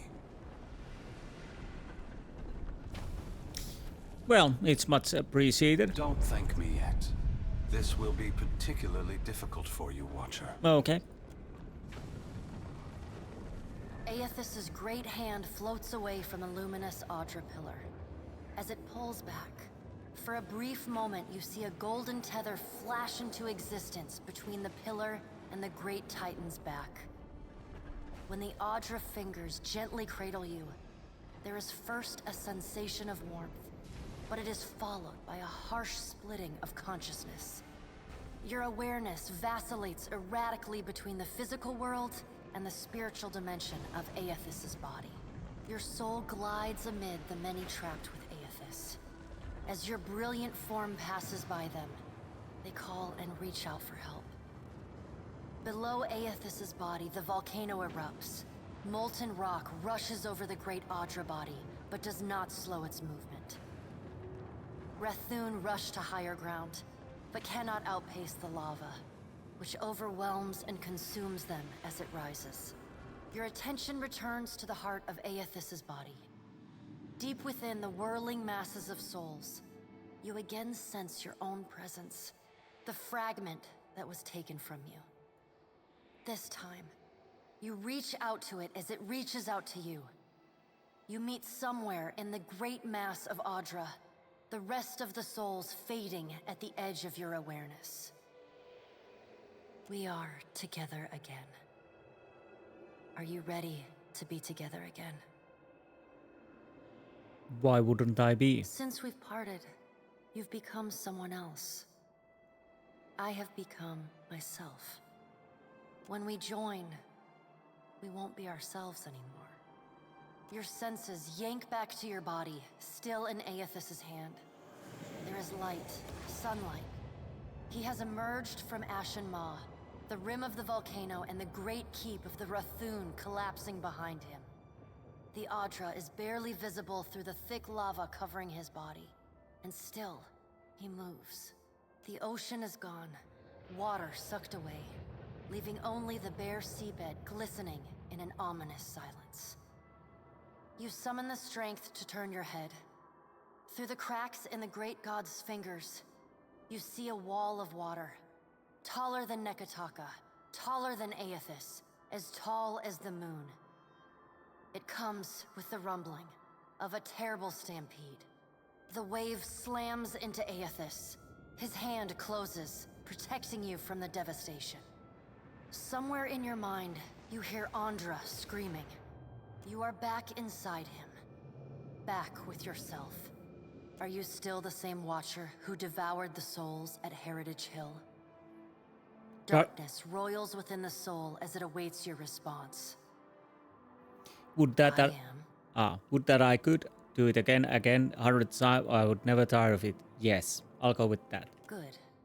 Then this should be easy. You feel cool air, seawater. The back of your mind pulls your attention back to your body. Eothas stands amid the now calm waves. Kraken futilely clinging to his limbs as he gingerly sets down your ship with one hand. He carefully opens his other, setting your body on the deck. As your head comes to rest, your vision rocks forward, pulled back into the Audra, back to your soul. Some of us is lost to him. Fragments and the empty spaces between them. They will always be a part of him. But we are still us. And it's time for us to go. Together. Together! The soul rushes toward you, flying into you with ferocious speed. You are thrust back through the Audra, out of the palm of Eothas' hand, back into your body. You can feel the sensation of your skin, the warmth of the Audra, but you are not fully in control.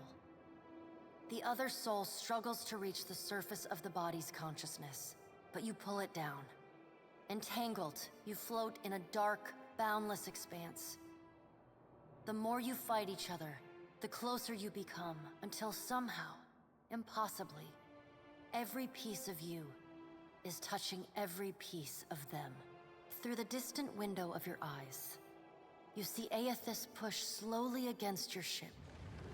Though his touch is light, it is still the touch of a god. The ship lurches, rapidly tearing across the water southward. His hand pulls away from your ship's wake, his body straightening, towering overhead. The volcanic rock, now cooled and gently steaming, sloughs from his body as he moves. The Audra beneath is still immaculate, unmarred. He watches you depart, and you hear a voice in your mind as you sink deeper into the blackness of sleep. Tell them what you have witnessed, Watcher.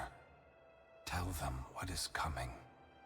The windows of your eyes retreat into the distance.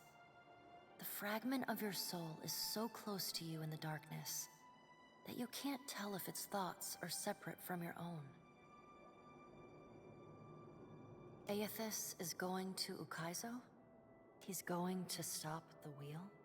Eothas is going to Ukaizo. Eothas is going to Ukaizo. He's going to stop the wheel. The words repeat in your mind until they become an incessant, meaningless mantra.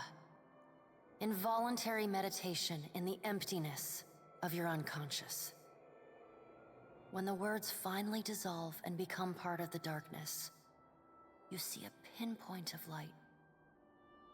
You no longer sense the other soul. No longer sense the person you were before Eothas touched you.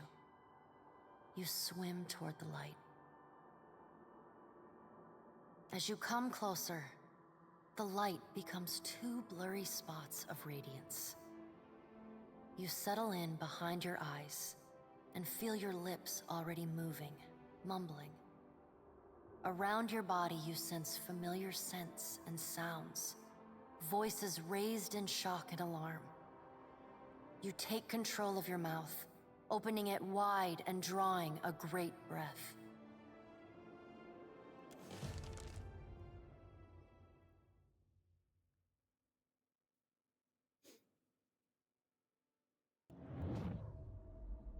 A pounding headache drags you most of the way back to your senses. Your vision blurs and an acrid taste fills your parched mouth. The details of the room slowly come into focus, the sounds of an ongoing debate distant echo. Are we simply going to wait? What if he never wakes up? Are those frilled collars stuffed in your ears? If the Watcher's mumblings are right, then Eothas is marching on Ukaizo. We have to move. In the brief silence, you hear Hazanui Karu's boots scrape against tiles as she paces. He's seizing power from the very gods who betrayed him, destroying the wheel to make sure they never come back. She shakes her head and chuckles with a grim appreciation. It's a coup, and we have to muster the strength to stop it. Why? The unraveling of Kohopa from Tangaloa is our greatest test from the gods, I say. We must live to deserve the world they make for us. Onekaza rests her chin on her fist and considers. The assembled leaders turn their attention away from each other in a prolonged and thoughtful silence. At last you feel fully present and steady on your feet. The attention of the room abruptly shifts to you, filling the void with expectant whispering. Say nothing. Well, there is some life in him still, but I do not know how his senses fare. Castle snapped his fingers a few times in front of your eyes. Can I slap him? Oh, welcome back, Captain. If you're wondering about the taste, Ishi was trying to feed you bugs while you were asleep. Nice. Join our talks, I say. Rational discussion will gust away the ominous smoke rising from Ashen Maw. Onekaza gestures to you with an open palm. The Deadfire is no stranger to cataclysm. We can survive by cleaving to a shared purpose, a greater good, Akira. Greater good. She looks to each of the envoys in turn. For what else did the gods place us here? We who have ships and resources enough to make a difference. Castle glances around the room at the gathered parties, in his brows climbing. What we need is brass. Rawatai has ships and cannons aplenty, but the only way I'm sending them is if... She breaks off to the boom of a door slamming open. Commotion echoes from entrance hall. As everyone turns towards the noise, her hand strays to her gun. The sound of approaching footsteps grows in volume as a courier scrambles into the throne room. Panting and glistening with sweat, his mouth opens and closes like a fish gasping desperately for breath. Ships have formed the blockade around Queen's Birth. Their commander demands parley with Serpent's Crown. What? But what about our ships? I must get a message through to the captains. For what do our enemies paint a target on their hull? This is a stirring bid for my attention. Onekaza narrows her gaze past the open door. Send word to my water shapers to drain the sea around the flagship. I would parley on better terms than this. Onekaza begins to rise, but a courier speaks up ahead of her. My queen! They fly the colors of pirates! The Principi are... Well, what have we here? A confident voice booms from the open door. Well, hello, Captain Eldis. The medley sailors who don't hold the Huana quartz at bay with drawn weapons take in some of the more opulent decorations with avid interest. One pirate separates out from the fold, sauntering boldly forward. Forgive me, lovesome, but it looks like you're having a party. A rather fine one to which you didn't invite me. She winks, swallowed glinting in the light as she cocks her pistol high above her head. You painted vagrants are a plague on my tribes. Why should I not hang you from the walls of my garden? Onekaza grips the handrest of the throne as if ready to vault up and attack. You should be asking yourself how they got in here in the first place. She clovers in the direction of the throne. Oh, I do love when they squabble. But I'm here for neither pleasantries nor entertainment. We've bigger fish to fry. Or should I say gods. A determined-looking guard inches closer to elders from the edges of the court. Without looking, the Principe captain swivels her pistol to aim straight at his chest. Now everyone just calm down. I promise we won't fire on you at this time. Unless firstly provoked. That is, until once we've safely absconded from the city back to the high seas. She grins magnanimously. Then all bets are off again. Aye? Aye. Yes, well, if you have a point, pirate, I suggest you reach it quickly. We're supposed to take a bunch of pirates at their word? She crosses her arms, the wooden hand groaning. Right you are. However... The narrow-eyed look she settles on the room is more than lightly bloodthirsty. I'm here because I've got questions, ones that can't wait. And the lovesome Watcher's the only one likely to answer them nicely.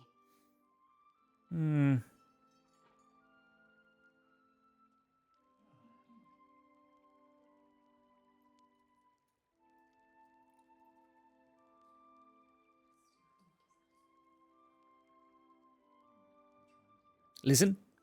Perkamplanka, this is nonsense. I have no intention of letting Ukaizo fall into the hands of plunderers and thieves. Ukaizo? What's the lost city of gold got to do with a god on a rampage? Using the barrel of the gun, she tips her hat back curiously.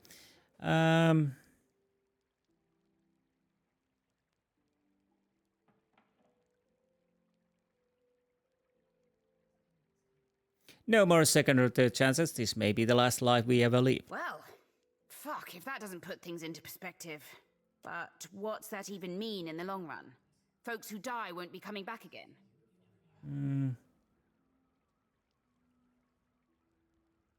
It is possible. I don't know. This isn't exactly common. This is all dark and foreboding sounding.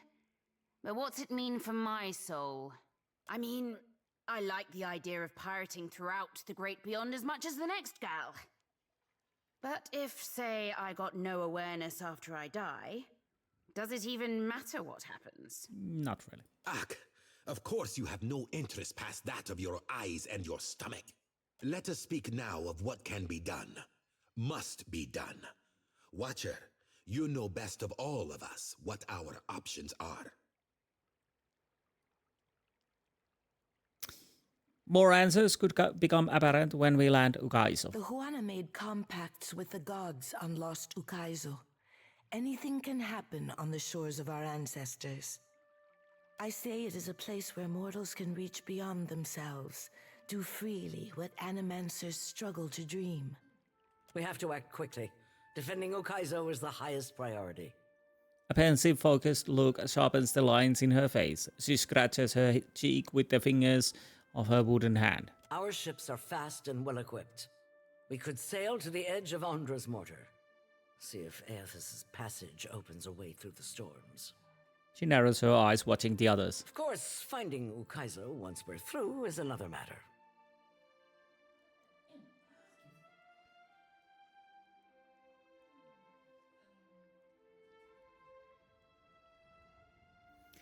Well, if you can get me through Andra's mortar, I can take you to Ukaizo. That's so.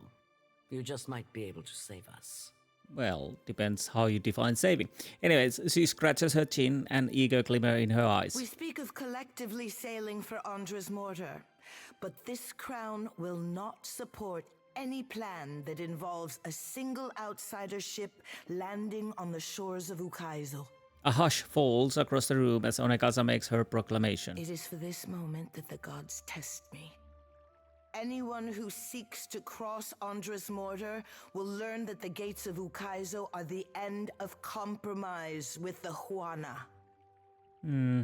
Listen. I think I'm getting the gist of it now. She rubs the barrel of her gun under her jaw thoughtfully. Then she crooks you a cunning grin. While these witless princocks go at each other's throats, we Principi will cut through the storms and plunder the city of gold. Whatever Eothas is seeking in those ruins, we'll find it. And then we'll sell it to the highest bidder. That, or me and mine will have front row seats to the end of the world. If the Huana cannot take back our beginning, then our end fast approaches. The gods will judge us by our devotion to Ukaizo. Are you going to guard it as closely as you've guarded your palace today? She shoots a meaningful stare at the pirates. Ukaizo was yours once, and you lost it. Meanwhile, the storms that cover Ondra's mortar plague Rauatai too. We will help the Watchers stop Eothas, but we will not leave our country's future in soft hands. We hope the Watcher agrees. She nods to you. Watcher, there are two kinds of people in the Deadfire. Those who have called it home since time immemorial, and opportunists. With Ukaizo under our control, the Huana would restore order as it has not been seen since the days of our ancestors. She nods slowly, holding your gaze all the while. Order. And the only question is whether it will be the order of ignorance and tradition, or else of conquest. The secrets to be found in Ukaizo could elevate us all beyond the telling. I will not relinquish that dream so easily. With that, Castle turns to stride away, his shoulders set in a rigid line. Without so much a final farewell, Aldous tips her head to her armed crew, and the pirates withdraw as swiftly as they arrived. Watcher, I say the time to play at freelancing is at an end. Any of us could get you to Ukaizo, but only one of us will stand by your side. Studying you carefully, Onekasa nods and gestures for her attendants to clear the room. Let's speak, Watcher, while we have With the everything going on chance. at once, I wondered if... Gods, if we could talk. Maya nurses her brow and sighs. You can talk to me about anything, Maya. You're a good captain. Maybe I don't say that enough. Can we take a detour to the officer's lounge in the Brass Citadel? I could use a drink. Let's be off. I appreciate it, Captain. Hope you don't mind if I gather my thoughts on the way. She releases a heavy sigh and nods. So, anyways, I'm gonna end the episode here. We did quite a lot, honestly. Very, very, very, very interesting episode, I would think. At least I hope so. We definitely heard now what the idea of... Oh, I need to save there too. Idea of Eothas has, and honestly, I'm probably betting on him because I'm starting to get bored of these other gods who like to toy with me. That's why I'm pretty much killing everyone. They backing up, even the dragon. I kind of like the idea that I could intimidate the dragon off, so that was nice touch. But honestly, because I realized it's Calavains or whatever, I decided that, yeah, we're gonna kill him. Okay. I'll make the level up first. In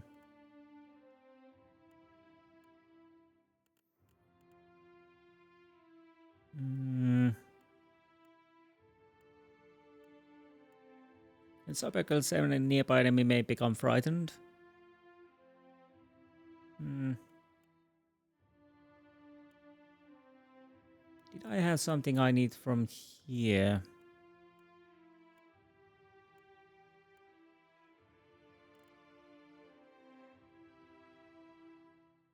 No, I don't remember.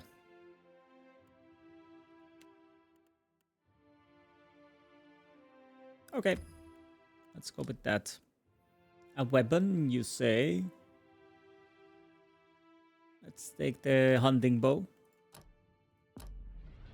So, indeed, this was a hell of an episode, and yeah, apparently we need to go, guys, and I start to make decisions with who I am betting my future with, and it is the Royal Deadfire Company, that much is true.